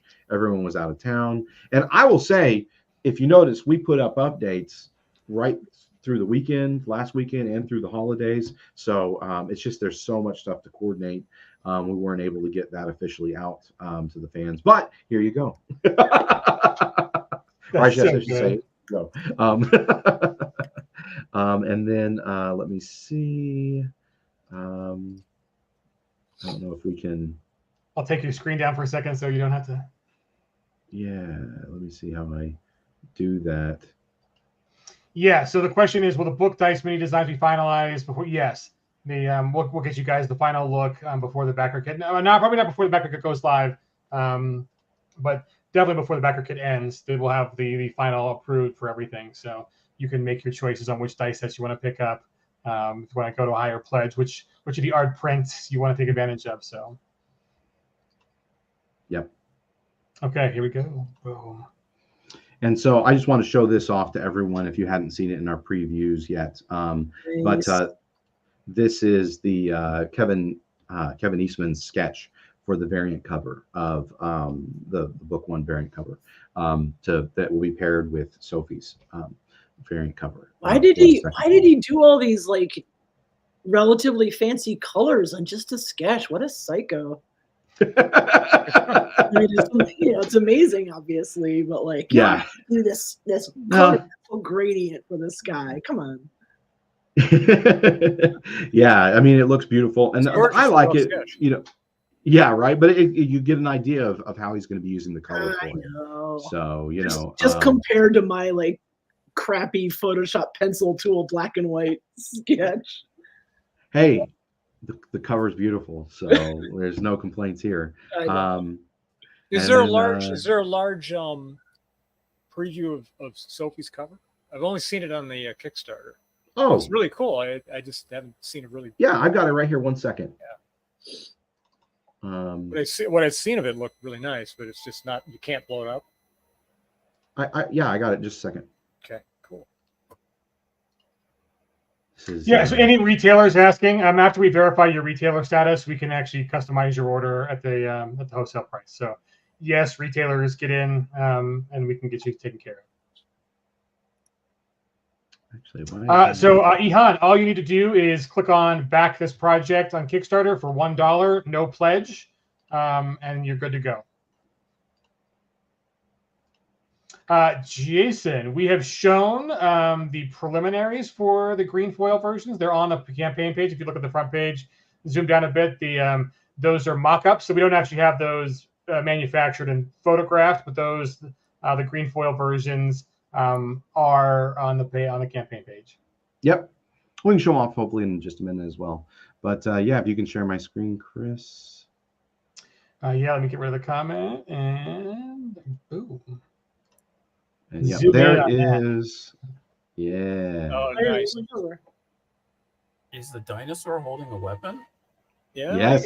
They're mutant dinosaurs. They're mutant dinosaurs. I love this. Yeah, it's great. And Sophie, I don't know if you want to tell the story because you had come up with some ideas, and then you had, Kevin, and you chatted about some ideas for the cover, and then he sketched it, right?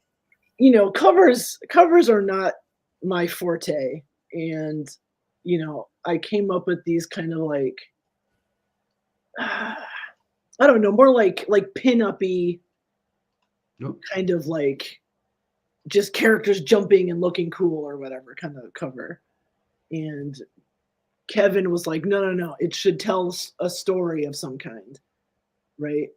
And he drew this quick sketch of like this idea of the turtles like meeting dinosaur mutants, and he kind of did like what Kevin Eastman did, like he just put kind of like an insane amount of effort into it, you know. And I was like, well, now I have to, can I just use your sketch and base my cover off that, because I love, you know, the dinosaur mutants, obviously. So right. yeah, so this yeah, and so just so everyone knows, this is the variant cover for book 2, Transdimensional Adventures, but it's also going to be in the cover art print set. So if you really like these variant covers and you back at one of the levels that gets one of the print sets, just so you know, again, they are exclusive, but the with the $900,000 stretch goal, the Radical Rogue, Mutagen Mystic, Cowboy, and Time Lord's pledge levels all get the cover art print set. So if you're really a big fan of this art, here you go. It's good. That's one great way to get it. So and then I love jumping through the rift thing in the top there too. I know. I love how it's like a circular rift. That's pretty cool. Yeah, that's how I do portals. That's how I do portals and all my stuff. Like, because you know, I always imagine it's like a sphere, in like a Terminator style. Yeah, right. Yeah, exactly. It's like a sphere in space time. Yep. I used to the parallel too, like the whole, like if you were humans going back in time, you'd run into cavemen, but you're turtles, so you run into dinosaurs. Like exactly. I like how they're trying to communicate with us. Like, hey, how you doing? Yeah, that was right. Here, let me see if I can find Kevin's sketch. I got it. We evolve into you? What? Is that evolution? Those pesky humans hadn't. They keep saying that the dinosaurs would have eventually went that way. So someone was asking about Freddie Williams's tribute piece. So here's one of Freddie Williams's tributes with ink colors by Jeremy Colwell. That's great. So, I found Kevin's sketch. Okay. Oh yeah. There you go. And you see, actually, it's pretty close, right? Yeah, because he sent me the original. And you should put that on the inside of a dust jacket or something. What's that? Hi, Yvonne Nelson. But yeah, you know, so he sent me the original. That's, you know, that's basically what I worked off of. Yeah, and let's see. I've got to figure out how to do this sharing stuff better. He's gonna be doing okay. I'll take it down for a hot second so you can. Oh, I took the mic away too. I think I'm still there. Here, I wanted to show this one off. So neat. So just so everyone knows, I mean, the one of the things we've been super duper excited about is Kevin Eastman and Peter Laird doing all new art for the 2 Mutagen Green foil covers. So Kevin Eastman did the pencils and the original sketch and the pencils, and then Peter Laird did the inks on these. And it's just fun to see them collaborating, you know, and working on this and being a part of it. Peter rocking that hat too. I know, right?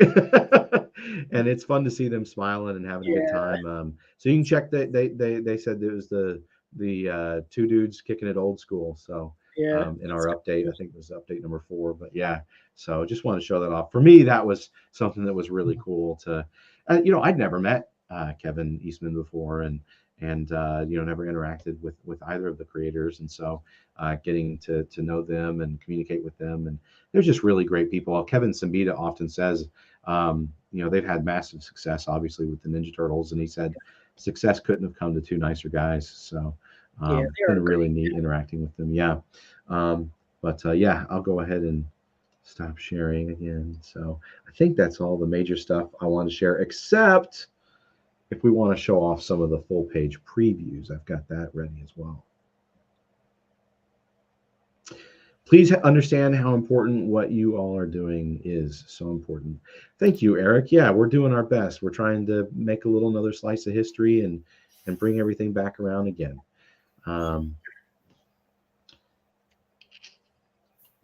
Yes, Bring that one back, Chris. That's a good point. Gaming with ADHD, man. And yeah, Chris has been great. He jumped in now. Chris, for everyone who doesn't know, he's the marketing and social media manager for Pinnacle Entertainment Group, and we've been working together for a number of years now. Before I made the move to Palladium, and I still work on as the line editor of Rifts for Savage Worlds. But when Chris reached out and said, "Hey, looks like you guys have got something that's about to blow up when this Kickstarter hits. You need a hand?" I had a feeling. I was like, "Oh, wait, this is launching in 2 days. This is going to be huge." So yeah. When we started doing the preliminary ads, we were like, "Whoa, the response here is astounding." So again, Chris deserves that praise, because he has really been helping us behind the scenes and in front of the scenes, like chatting with y'all in the Kickstarter comment section, helping us get all of our ad material out there. That's helping this to be, the success that it is. So I mean, you folks have pledged $70,000 in like the last 2 hours. Like, it's crazy. Like seriously, like wait to the last minute, but it always goes. It's like, like people's FOMO starts kicking in. It's crazy. Well, and that, for me though, that's really good, because I want to make sure that people can get everything they want. Yeah, for sure. Absolutely. Yeah, so good question from Flady.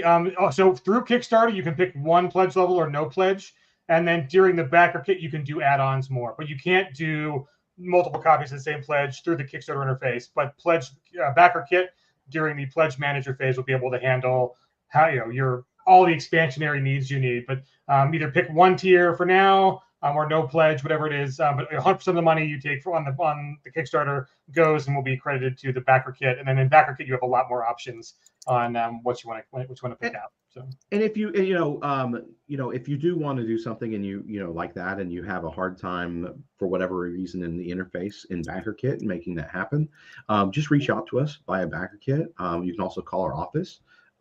We actually are here, and we have people that answer phones during normal business hours, Monday through Friday. It's amazing. Most of the time we answer the phone. If you call too early, you might be SOL. But yeah, so if you do run into any trouble, please reach out to us. We'd be happy to help you out. Wooden splinter dice would have been nice. I know we actually talked about it, but the wooden dice looked like they were going to be $80 or more. So that's why we didn't do it.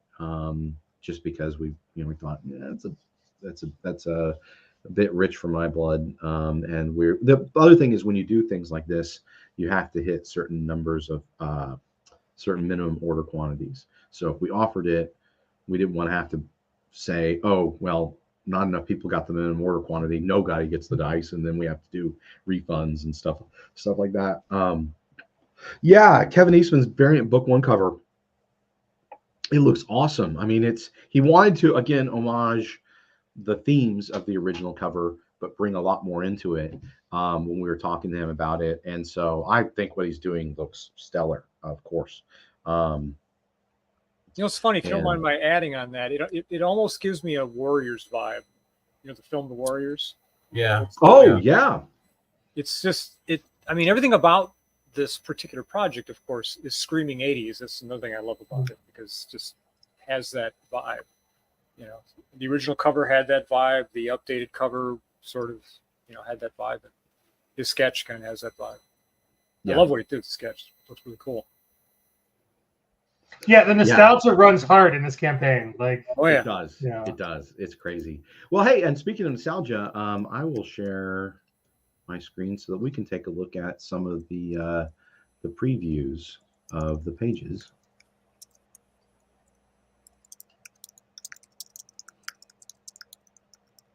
And chat about this here. So these are some of the preview page spreads. And again, this is how you'll see it in the book, left page, right page.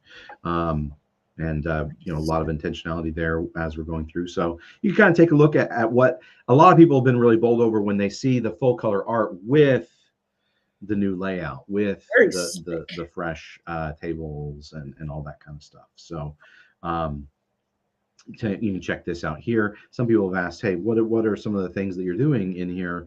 What do you mean by updating the material? What do you mean by clarifying things? So for instance, with this, one of the things you'll notice is that down here we are adding a movement table. So yeah, I mean, I guess it's new rules, but it's pretty low-hanging fruit in our opinion. This is just a clarification. The Palladium system was originally designed and written to be a narrative role-playing game, but a lot of people are asking, hey, how do I use minis on the tabletop? A lot of systems focus on, a lot of people are doing virtual tabletops, are using maps and stuff like that. So so this is what we're discussing here is some of these new rules and items that you can see. So we've also clarified, if you see down here with the movement table, there's how far a piece can move on a tabletop. If you're taking a move action, we've clarified that yes, an attack, so the standard Palladium terms would be your attacks per melee round. And what that really means is, in modern gaming parlance, would be the number of actions you can take in a combat round, which is 15 seconds. And so some of these phrases, we're shifting that to be a little more of it does what it says on the tin. And then we're clarifying on top of that with, hey, yes, you can take an action to move this far in a tactical sense during a battle, because the speed attribute, which is in the game, is normally focused on how far you can run in a minute or longer, right? Or 15 seconds or longer.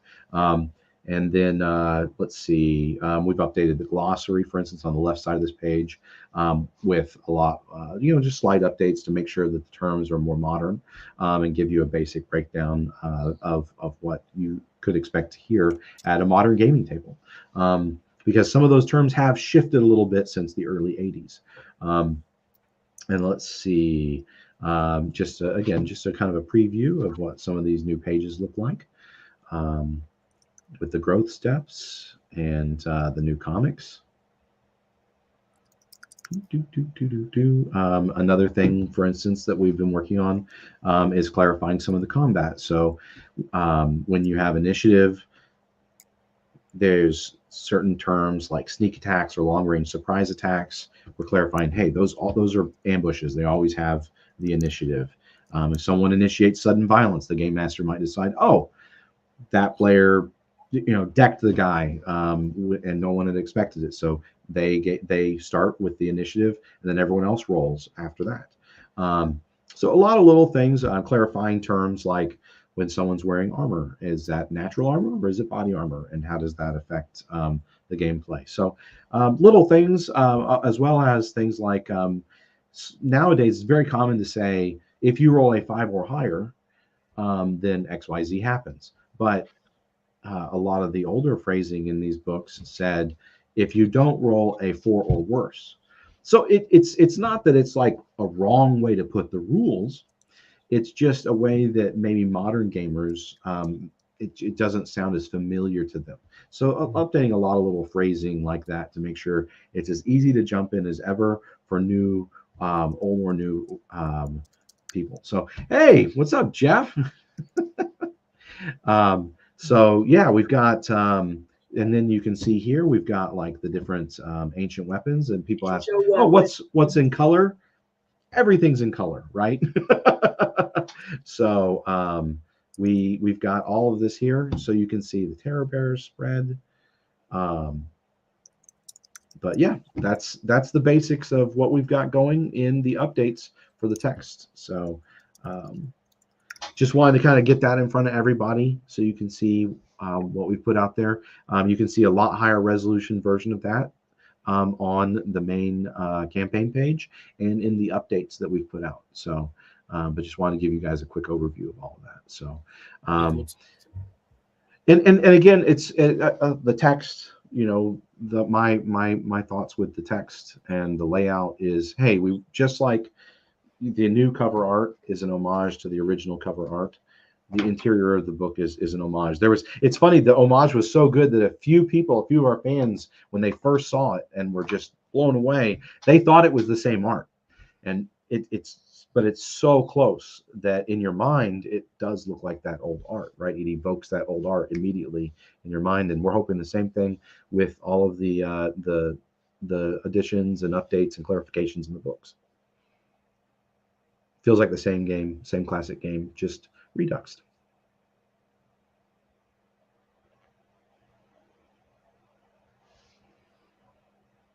Are the new books compatible with Rifts? Everything's compatible with Rifts. No, but yeah, these are it's the same Palladium Megaversal system that you could use this to make mutant animals to come out of Lone Star and Rifts, or South America or wherever else you might have mutant animals in the setting. So.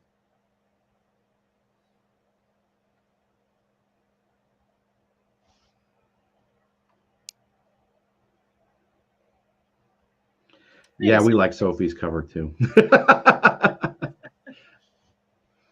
I'm all raring to go to get started on After the Bomb. Let's get going. I know. Right? There are a lot of After the Bomb questions in the chat, man. I know.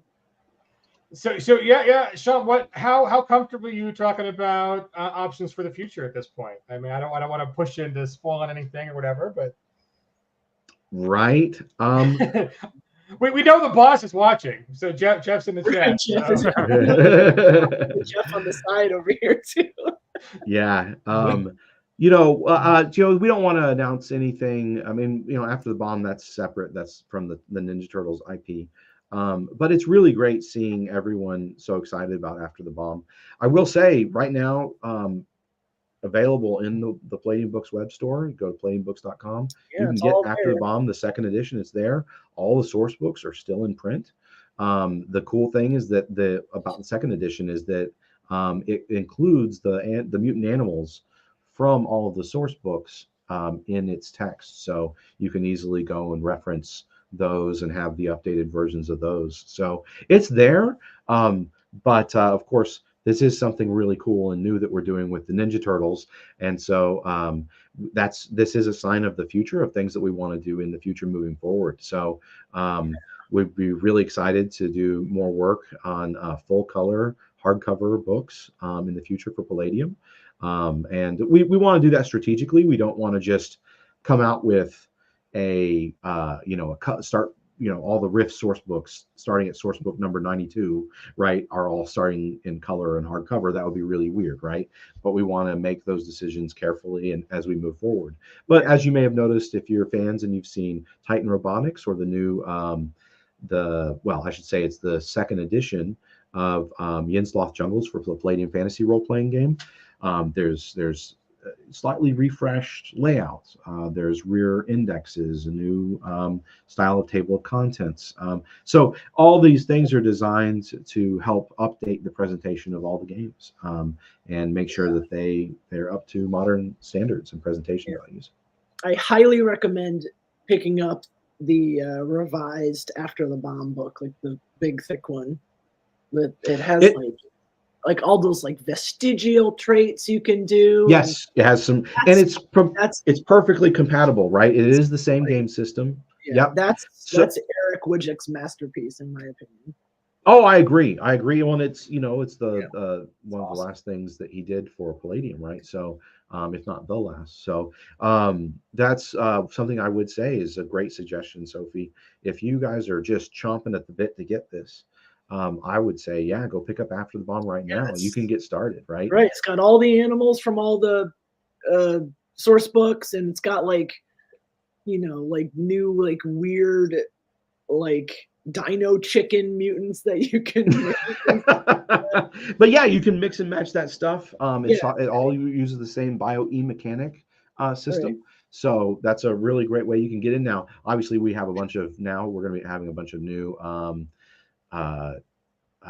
mutant animals that we're introducing to these books that are new that you won't even see in After the Bomb. But that's the great thing. Mutants in Orbit, another great book if you want to have mutant bugs and stuff like that. So there's a lot of great stuff that you can see and get your hands on right now. And in fact, I would suggest now is a great time for our Christmas surprise package. If you're interested in getting into some After the Bomb and some other mutant animals and things like that, you can get into that on the Palladium Books web store, and the price is $60, and you get $105, $110+ worth of merchandise. You can also let us know if you'd like the book signed. You can have all of them signed, and what you do is you give a wish list of 10 to 12 items, or give us a broad category like, I'd love to explore After the Bomb, I'm new to this, or I'm really excited about Turtles coming back, I want to do this now. And we can get you hooked up with some really cool gaming material in the meantime. We had a guy recently order 24 Christmas surprise packages this year. Oh, that's crazy.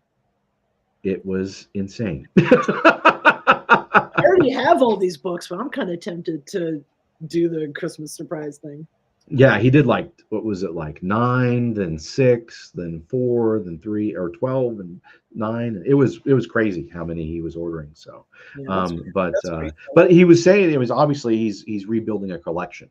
Yeah. And this is a way he could get all the books signed and rebuild the core of the collection very quickly. Yeah, because very inexpensively. Like, so. I used to have, like, I've lost a lot of mostly Riffs books over the years, like moving, or just like, there was a point in my life where I just did this purge and like donated a bunch of stuff to the library, and like some books are in there. And then like, a year later, I'm just like, damn it, why did I get rid of Rifts Underseas or whatever, So yeah, I totally get that rebuilding collection thing. Yeah, the Robotech book vanished ages ago. I don't know where in the hell it went. So I bought it literally in the 80s, but when it came out, and it was before the Robotech Art 1. It was like the art book before there were art books, so to speak. And I have no idea where it went, so I totally know what Sophie's talking about. It's just went into the ether. It happens, Yeah. Like whether it's life or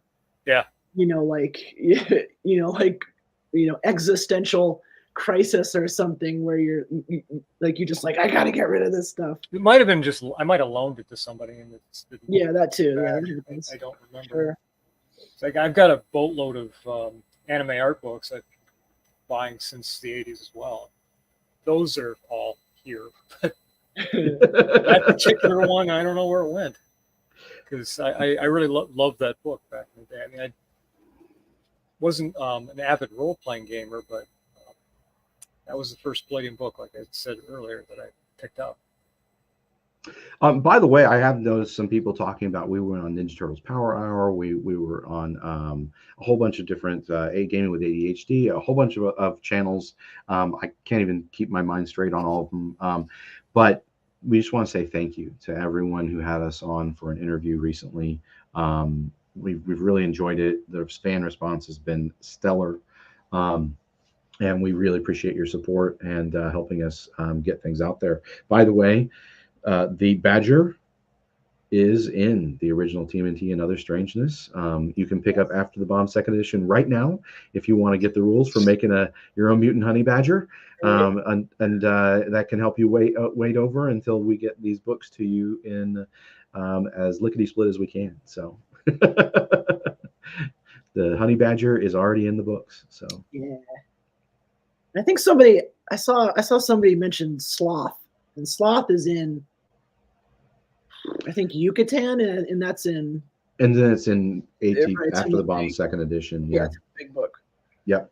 Yeah, pretty sure Sloth is. I think so. I think I remember art for it, but I can't. It's tough. There's so many books. But yeah, I saw somebody mention here in the chat the Bug Mutants. The Bug Mutants, yeah. Mutants in Orbit. That's some pretty serious stuff. Those Bug Mutants. Mutants in Orbit is just like, it's really intense compared to like the other Turtles After the Bomb books. It's like yeah, the mutant insects, they have like you build them the same with the Bio-E, but then they have all these like new like parts and stuff that you can get, and it's very complex. And then there's all this rules, since it's in space. There's all these rules for like oxygen. Yes. It's just like, it's like real water and food. Yeah. and like moving through the vacuum of space and stuff. It's just really intense. Yeah, it's great. Well, we're down to 11 minutes, guys. Oh, so good. So technically, I think I set it for 11:59 p.m. So we'll have to watch that minute early. 8 minutes. Yeah, it says 8 minutes on my end. On my side, I mean. Yeah, it says 8 minutes for me too. Okay. Still going up too. I know, it's crazy. So crazy. Get it now! Hurry! Do it! Do it now! Do it! Do it! You can do it. So yeah, let's see. I'm trying to think if there's anything else that I think we showed off just about everything except for maybe the foil. Let me see if I can get the foils so that people can see that really quickly. Yeah, it's so awesome. Again, guys, I mean, I think more than 1,000 backers have hopped on today alone. It was just amazing. Yeah. Bananas. You know, Palladium has had an amazing impact on the gaming industry. It is one of the few companies that is still owned and run by the original founders. That's a very small and dwindling number in our industry. So many have retired or sadly left us, and we're still a small company, and so thank you so much for getting the word out on this project. I think it's one of the companies that definitely what they call it, punches above its weight in the industry. I mean, people are like, what do you? There's a great comment on the Kickstarter, like, what do you mean you're a small company? I go to Gen Con and you have a whole huge booth and all these books, and it's like, yeah, there are hundreds, like about 300 and some published Palladium books. But it's a real testament to Kevin and now Sean, and a wonderful kind of dawning to a new era for Palladium with this Kickstarter. It's just very exciting to welcome him and all the new fans. Like, one of the cool numbers is Kickstarter gives you is like how many new people to Kickstarter. And this campaign has brought a lot of new faces to Kickstarter who have never backed the project before. So no, it's been exciting, and I've seen so many fans that haven't even been. They're finding Palladium again after 20, 30 years. Oh, do I get? Sorry to cut you off, Sean, but do I get comps of the green foil covers too? Those look great. It's fine. It's fine. Sophie's gonna get this like 90-pound box in the mail in 6 months. I hope so. Oh, yeah, right. Seriously though, it's awesome seeing this. When I started talking to Sean and Kevin, they sent me this whole crazy box of books. Like a week later or something. Yeah, we got you, Sophie. I love that. And they're all signed. We didn't know you were a fan. As soon as we realized you were a true fan, I mean, we had to give you a bunch of hardcovers. Thank you, Sean. Yeah, I appreciate it. I really do. Of course. I just want to show this off again. This is one of the other things that we're really happy to get through approvals with our licensors, so we could show it off.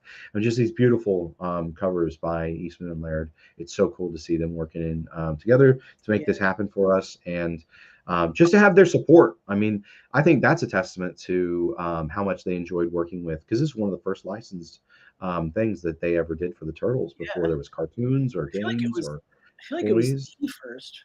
Well, the question is, I think the Marauder miniatures, the Dark Horse miniatures came out first. Right, that's true. But Kevin insists that he believes he signed the first contract with Kevin Eastman and Peter Laird for a license deal. So I'm not sure. I obviously wasn't there. I was like 7 or something. So, but yeah. Anyways, just so cool to show this off, and it's just been again a testament to time. I want that Fugitoid cover. I know Fugitoid. I'm kind of a Fugitoid fan, and so when we.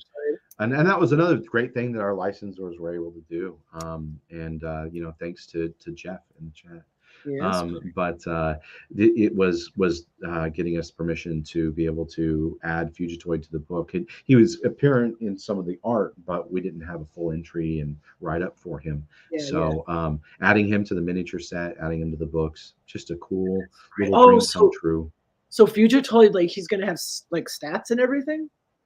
Yep, that And was a stretch goal, miniature, $1 million and stretch a goal, and a miniature. miniature in the Heroes miniature set. Yep. That's So, and which I mean, it was so crazy because I was like, he's got to be in there because I've seen him in the comic, but he's not. So because like like Renette and Radical and all those other characters are in it too. Yep. Yeah, so, that's what I was going to comment on. It's cool seeing these because, of course, Terran Transmat, he's in that. Right. That's literally what I've been working on, and I love him as a character. He's just it's a cool character. 3 minutes. 3 minutes. Oh my god, that's so good. So we're really happy with this, and just thank you everyone for your support. This is a dream come true for us. It's pretty amazing, and really appreciate everyone's support. And again, if you're new, I know that there's a lot of people that probably just gonna get this because it looks so cool and there's so many cool comics and art and the color, and tributes by talented people like Stephen Cummings and beautiful color by Mike Majestic and variant covers by Sophie and an adventure, and it's all really super exciting. But hey, play the game too. It's a fun game. And you're gonna have oodles of great adventure material. I love that people are mentioning Rift Antarctica in the chat here. Like I think, Sean, when I first talked to you and Kevin, I was just like, where's Rift Antarctica? Like, I've been waiting for that book for like 30 years or something. Well, and that's one of the exciting things about a big project like this. It gives us resources that help me clear time off of Kevin's schedule, right? So that's one of the other big things that we're really excited about. So again, we appreciate everyone's support on this project. 2 minutes. 2 minutes to go. Wow. Hey, Kevin's okay. He is doing well. He's asleep right now because we tag team. He came in real early. He earned it. He's been working. We've both been working crazy hours, and Kevin just surprises me what a powerhouse he is. I hear he's in his 60s, so but yeah. Yeah, Palladium open house, Sophie. Palladium open house. Sean J has asked for it. We must make it happen. Oh, let's do it. Oh, that would be awesome. Yeah. Where are you guys at again? Westland, Michigan. So it's not. So when first Kevin asked me to join Palladium, he's like, "But you're gonna have to move up to Detroit," and I'm like, "Detroit? What?" And we're not. We're like halfway between Detroit and Ann Arbor. So it's actually a pretty nice area. That would be so fun. Hey, and if you come out here anytime, or any big fans, if you guys are out here, give us a call. Let us know ahead of time if you're going to have a lot of people coming in, and make sure that we know you're coming and stuff. But we do like to give the tour, so feel free to come by sometime, Sophie, and you'll get the full tour. Show you all the behind the scenes stuff. You can see how messy my office is.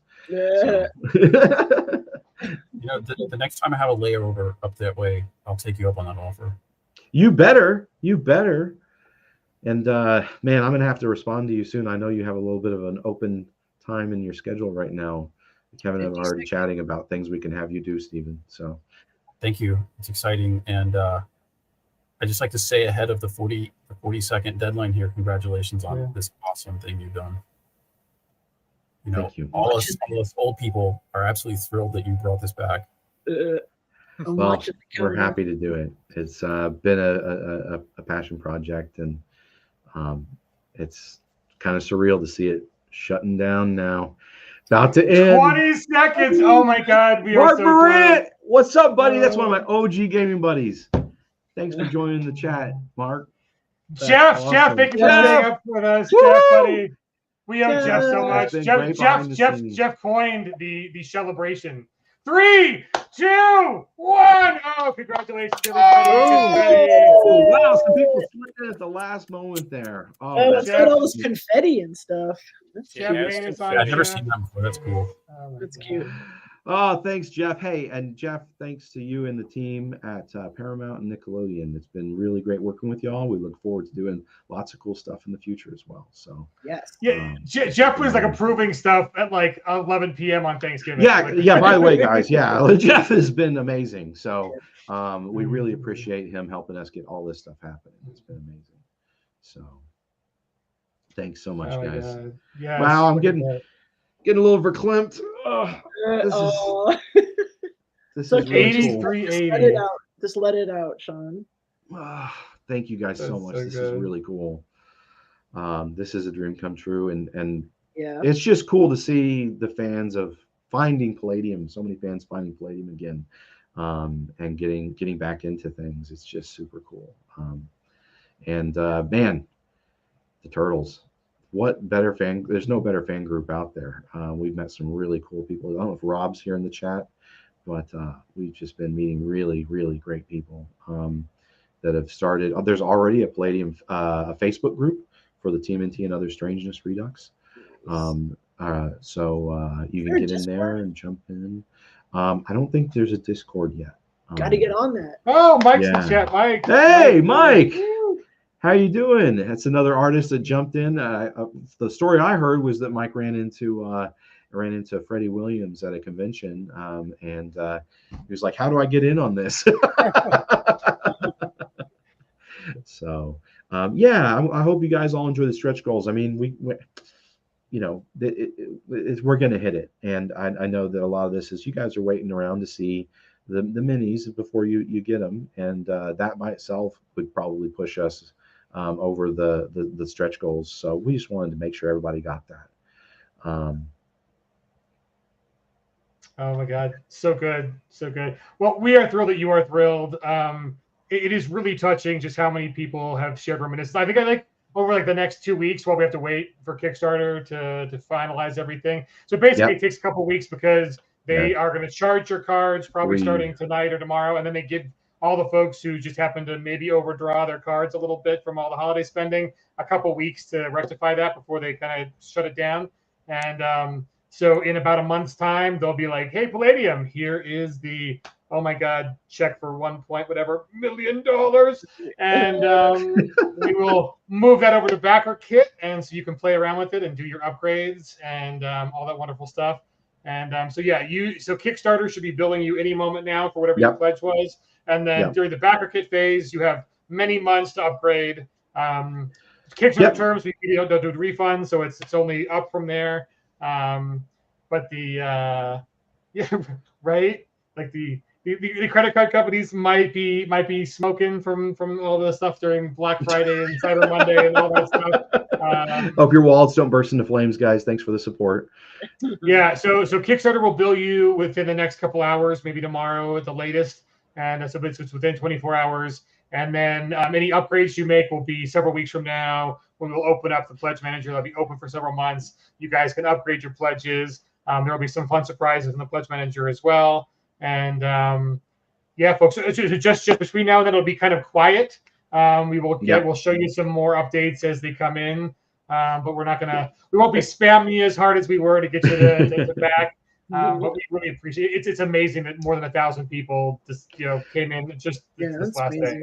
Well, and I just want to thank everyone that helped us get the word out. I mean, we are kind of a Palladium isn't a huge massive behemoth, right? We're more of an indie kind of privately owned studio that we do our best to make really great product, and so we really punch above our weight that way. But this is great. This is awesome, and we appreciate everyone's helping us get the word out, being so positive, and having faith in us. And we're really excited. As you can see, as you met, if you rewind in the stream, if you haven't seen earlier, we're working with just top-notch people from Sophie Campbell. That Stephen Cummings guy is okay. He's okay. He's okay. But like Nicholas Kay and of course Kevin Eastman, and Peter Laird and just really great people to work with. We're just really happy, and we're and of course the wonderful people at FanRoll, and we appreciate our friends at Pinnacle Entertainment, and all their support and helping us share the word as well. Appreciate Chris. I saw my mom commented earlier. Yes, that's my mom. Hi, Mom. I love you. Yeah, thanks, Mom. But she knows how much, because we talk, and she knows how much Chris has been filling in behind the scenes and helping us out. I saw some people asking about us keeping healthy and stuff. It's hard. We've been pushing a lot of hours, but I do make sure to keep up my exercise and try and balance things and trust and lean on good people like Chris and also Kevin Simbita has been usually I'm doing my best to take everything I can off of his plate, but he's been doing everything he can to free me up. And Kevin is kind of a really unsung hero as part of all this too. I mean, his legacy in the industry, his connections, the friendships and professional business relationships he's maintained over the decades is really what allowed this to come together. I mean, these things don't happen out of the blue. And so, Kevin, this is a wonderful testament. And you know, I can't share, but this is also a testament to Eric and just all the amazing work that he put into this. And it is a legacy in more ways than one to him and his family. So yeah, and that's been something that's been really special for us too. You know, when I the first role-playing game book I read cover to cover, right? I mean, that's Eric Wujcik's writing, and then I got the Ninjas and Super Spies, another legendary Eric Wujcik book. Yeah, and then I graduated into reading, you know, Kevin Simbita stuff. So it's just amazing, and it's really special to come back. And now I'm going through and I, you know, everything that we're doing is stuff that I think, you know, I know Kevin agrees with, right? But also we're sure that we're doing our best to stay true to Eric Wujcik's legacy and what he would want in the books if he were here today to help do an updated edition. So, and I've taken a lot of look at what he did for like After the Bomb, which again is available right now, the second edition of that. And all this other stuff, but also, you know, we're trying to also just keep up with the times and give you things that you've been asking for, like, you know, some clarification on movement rules and initiative and some of the combat terms and stuff. So we hope everyone's going to really enjoy these books for many, many, many years to come. Right, I love seeing love for Palladium Fantasy in the chat.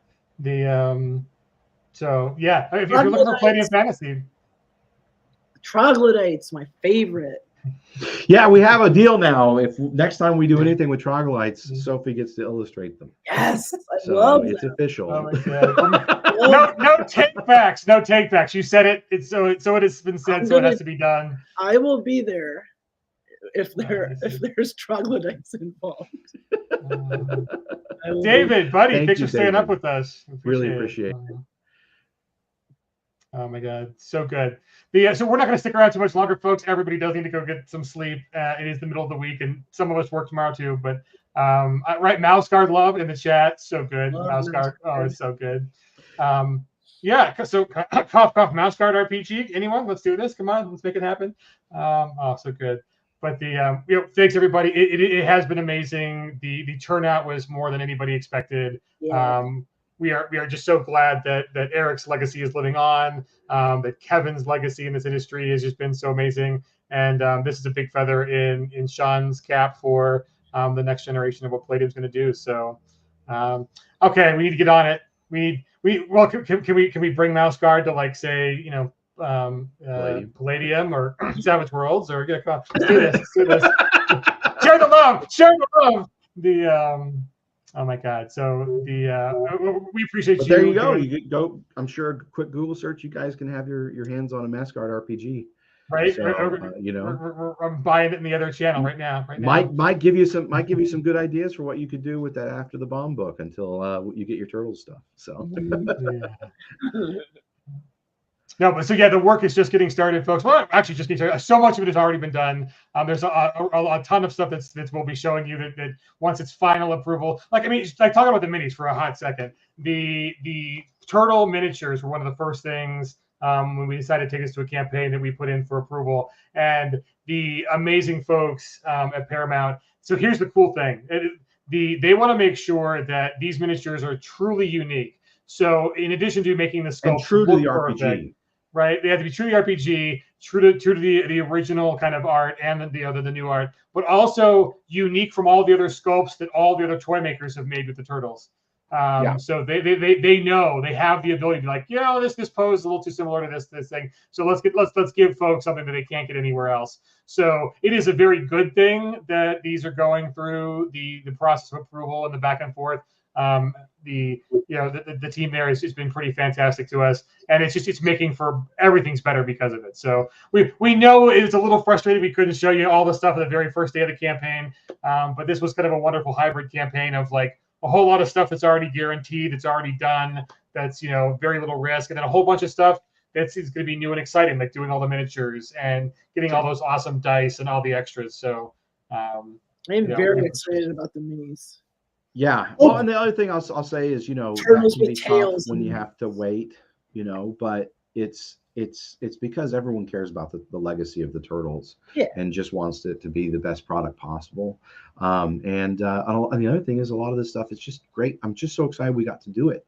I mean, just getting to do this and to distribute it, worldwide like we are, and being able to run a Kickstarter and sell through distributors and all the different things that we've got with the miniatures and the dice and the illustrated poker card deck. I mean, all the crazy variant covers. I mean, it's just super exciting. So again, we appreciate all of our licensors. We appreciate you, the fans, yeah, thanks for helping make this possible. Stay tuned.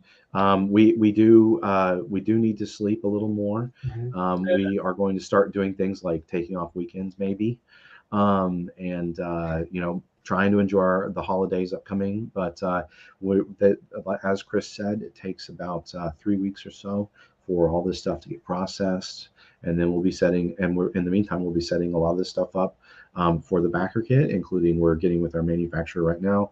We're getting a lot of things finalized so that we can. And now that we have like the exact weights of the minis, that makes it a lot easier to calculate and project what shipping is going to be. So we want to have a lot of that stuff set up for y'all when we launch the backer kit. So again, look for that late December, hopefully early January. I'm thinking probably early January is more realistic, but it's coming soon. And once that's launched, again, you'll be able to upgrade your pledges and get all the add-ons you want. So thanks again for everyone's support. This is really just mind-bogglingly awesome. Yeah. So final thoughts. I'm going to go around for Sophie, Stephen, and Mike. And guys and gals, what is your other projects that you're working on? Anything else you want to let folks know about that's coming up for you or available now from you? Like, pimp your wares for this final minutes. We'll start with Sophie. I'm working on the IDW Turtles comic. I am working on issue 150 right now, actually. So that's going to be my last one for a little bit. What else am I working on? I'm working on some other secret turtle stuff that I can't talk about yet. But more turtle stuff is always good to hear. Always good to hear. Yeah, more turtle stuff. It's just taken over my life. Yeah, I think that's it. Like, I think everything is just kind of secret. Okay, perfect. Well, thank you so much, Sophie. We really appreciate all of your contributions. Your variant covers were some of the most excitement we've had in this campaign. So thank you. We appreciate you. To be involved. One quick question: do your IDW comics come in omnibus form? And yes, they have. What are they called? The Ultimate Edition hardcovers that collect everything in chronological order. Ooh, nice. Yeah, Okay. they're a bit pricey, but they're worth it. Speaking of pricey but worth it, Stephen, sir, anything you want to share? Anything you can tell us what you're working on? Any spoilers? Anything else you want to let folks know about? Well, first thing, I'm a cheap date, not pricey at all. Secondly, I just wrapped up work on the Star Wars comic series. Star Wars. Before that was Mandalorian, and then a couple of miniseries. I'm waiting for the next thing to start, and so I have some time. I'll be attending the Tokyo Comic Con and the Brave and Bold Comic Con here in Tokyo this weekend, next weekend. I don't have much to share beyond the fact that I do plan to roll some dice with the family. We're gonna, have stompy robot fun, and if I'm lucky, I can get my kids to roll up some mutant animals. My daughter is not really thrilled with the idea, that we'll see.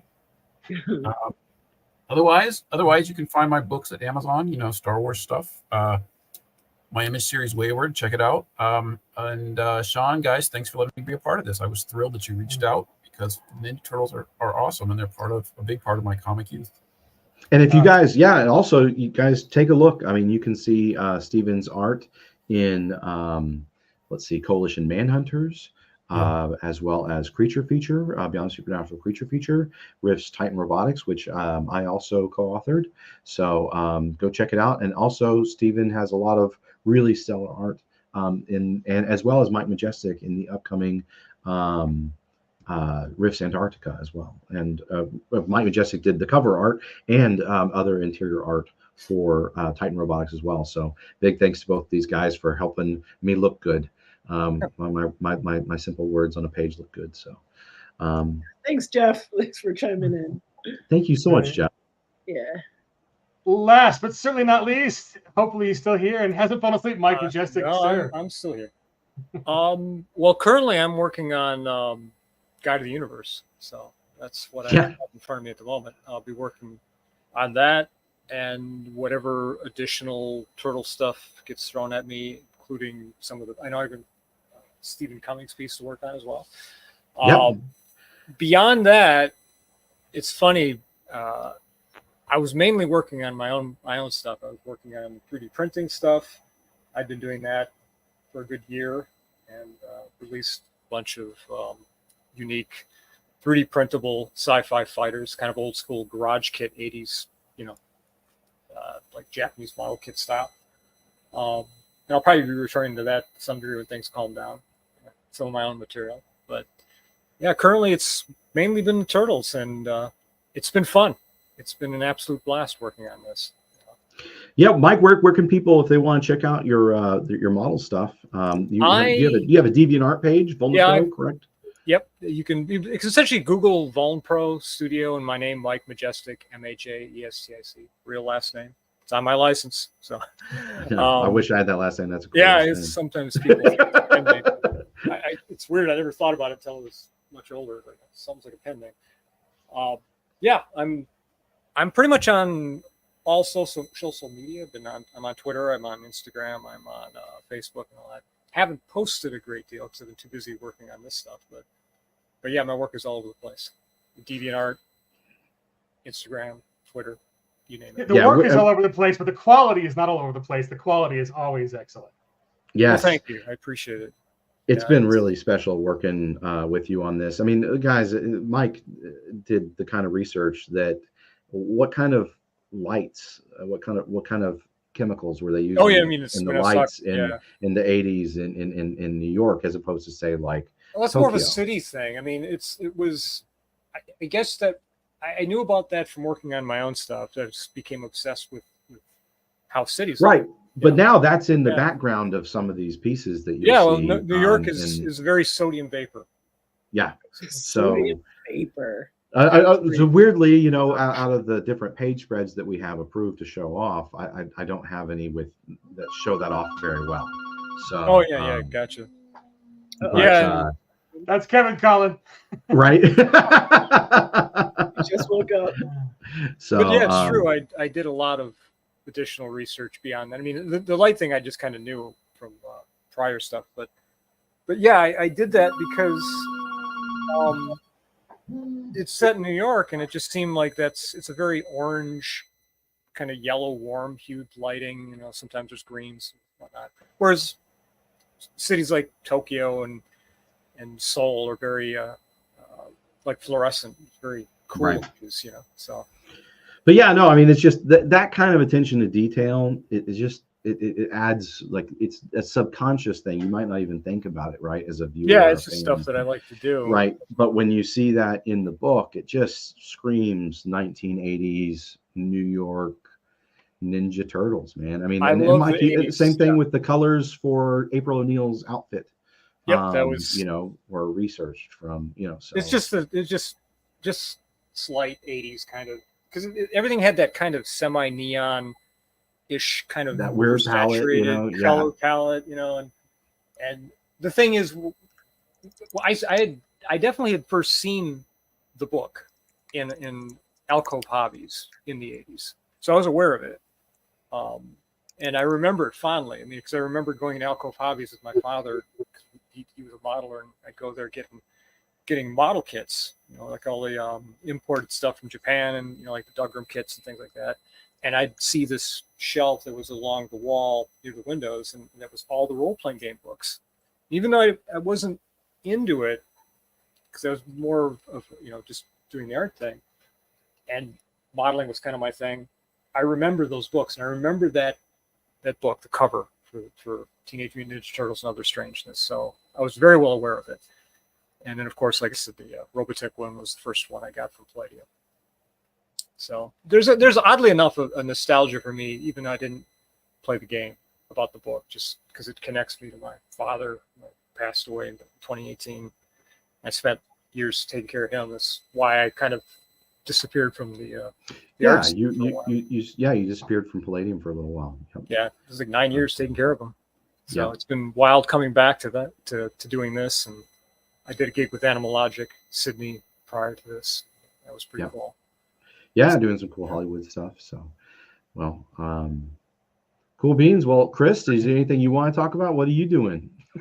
Oh, geez. The let's see. So, Pinnacle Entertainment in January is launching Doomguard, our Cthulhu meets superhero supervillain board game over on GameFound. So look up Doomguard, 2 words. It's on GameFound. You can sign up for the page, and if you sign up for the page now, you can get a free miniature if you're back. It is an awesome game. I play tested. It's a whole lot of fun. So that's the next wonderful, great game designers and writers working on that, and artists as well. So it's good stuff. So I think we're going to leave you with a little awesome, or we're going to show a little flip. I forgot to show it earlier because it's really cool. So enjoy this 10 seconds of gorgeous page flipping. Wow. Right. We did all that work and didn't show it. And, right. Well, there's some of the Boca stuff I think you were talking about. Yeah, it looks so good. But folks, we're going to let you go. So thank you so much for supporting this campaign as well as you did. Again, thanks to all our guests tonight who have just done amazing work. I love the stories of just how full circle this is for so many people in so many different ways. Just the nostalgia factor, the legacy factor. I'm just allowing so many of us to be part of it in our own little ways. It's pretty amazing. So thank you, fans. We'll be in touch over the coming weeks as things get finalized and as Kickstarter moves the ball forward. But we appreciate all the work you've done for us and all the fans. And on behalf of the original team of Eastman and Laird, thank you so much for adventuring with the turtles. It's just been great. So with that, I think we'll call it a night, folks. Yeah, thanks. Thank you so much. Yeah.